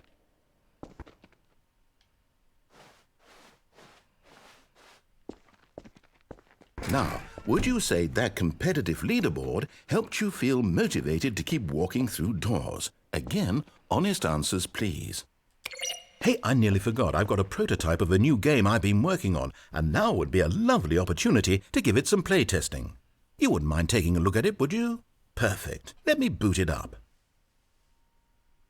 In this game, the baby crawls left towards danger. You click the button to move him back to the right, and if he reaches the fire, you fail. It's a very meaningful game, all about the desperation and tedium of endlessly confronting the demands of family life. I think the art world will really take notice. But of course, the message of the game only becomes clear once you've been playing it for about 4 hours. So why don't you give it 4 hours of play to make sure it's effective? Be sure to keep notes on your experience.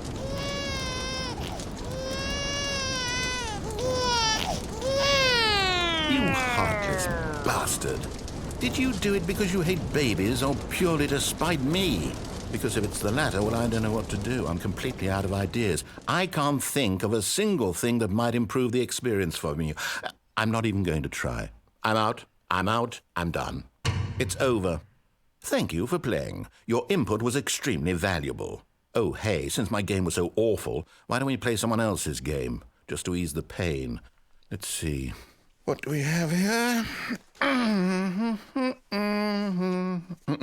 Yes. This seems like it'll work. Let's give it a shot. So I've been told this is Firewatch. I've never played it.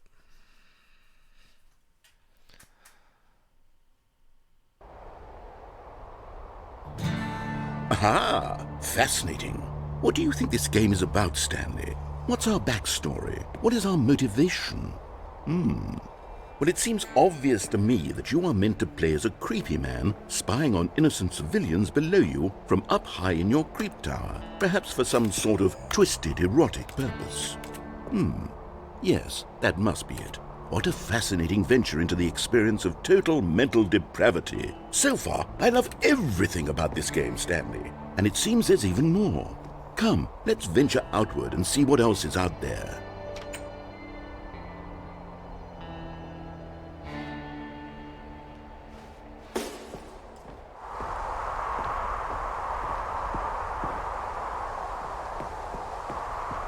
Let me see how far out I can get. See if I get past the barriers. I don't think it's possible. Oh, no, it can't be. It is. It's an open world game. Good God, quickly, block it off. You don't have time. Thank goodness, Stanley, what a close call. You nearly wandered off into that thing, that big, open, just wandering around, no right or wrong directions, no path to follow. You can just go in any... Oh, thank heavens we avoided it. We're out of the woods now, Stanley. Okay, I'm going to get us out of here.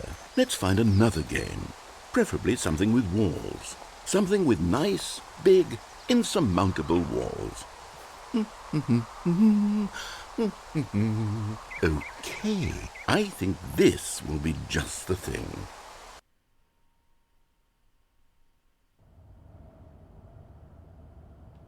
wonderful. See, this is exactly what I had in mind. Just a nice big box for you to run around in. There isn't any possibility that you could get lost here. Now this is game design. Stanley, if you manage to get lost in this game, I will be phenomenally impressed. Okay, so what exactly do we do here? Let's see. There are lots of cars here in the back, but obviously there's no racetrack. Okay, I'm seeing that there's a ball of some kind back here. Is this game sports ball? Stanley, I think it's sports ball. Oh, what fun. We shall run the bases and do a touchdown together? Yes, I think surely we must. Okay, Stanley, here's the ball. Have fun.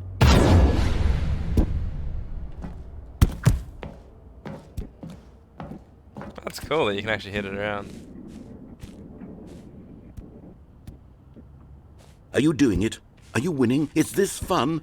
Is it better than my miserable little story that I worked so hard on? Stanley, I have a thought. And I realize I'm not a sportsologist, but if one ball generates a certain amount of raw adrenal pleasure, then surely multiple balls makes for an even more euphoric sports experience. I'm going to try it out. Here comes another ball. Yes! Oh goodness, that really does feel amazing, doesn't it? I like dribbling. Stanley, I'm like a child in a confectionery shop. I simply have to have more. I'm insatiable. More balls!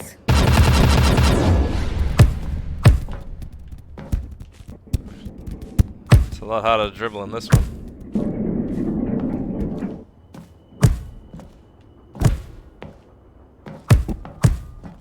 Are you enjoying this, Stanley? I Are you am. having fun? Is this a real video game? Well, I sure hope you're having a good time, because guess what? It's over. That's right. Your little fun comes to an end. This is my game, and what I say goes. You get to have fun when I let you, Stanley. Besides, you need someone like me to set boundaries for you. Without rules or boundaries, video games are nothing. Yes, that's what I am. I'm structure. I'm your sense of purpose. And since you decided you didn't want to play my game, now I don't want to play with you either. So, goodbye, Stanley. I'm leaving.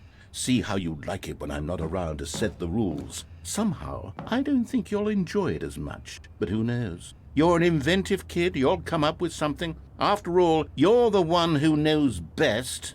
Take care, Stanley.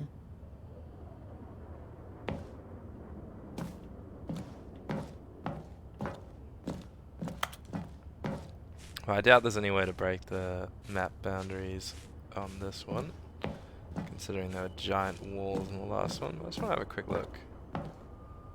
Actually, does look like there's a little section here, but I don't think there's any way to get in there.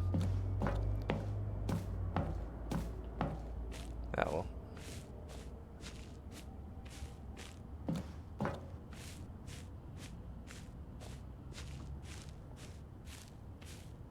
I went through the blue goal before. I am 100% sure that it will not matter. But let's go through the orange one this time.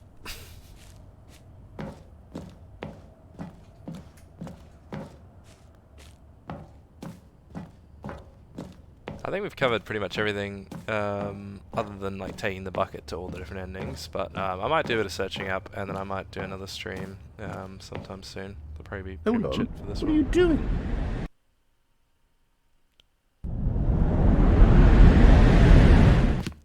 Stanley, don't do that. I can't follow you there. I can't. Alright. Thank you all for watching.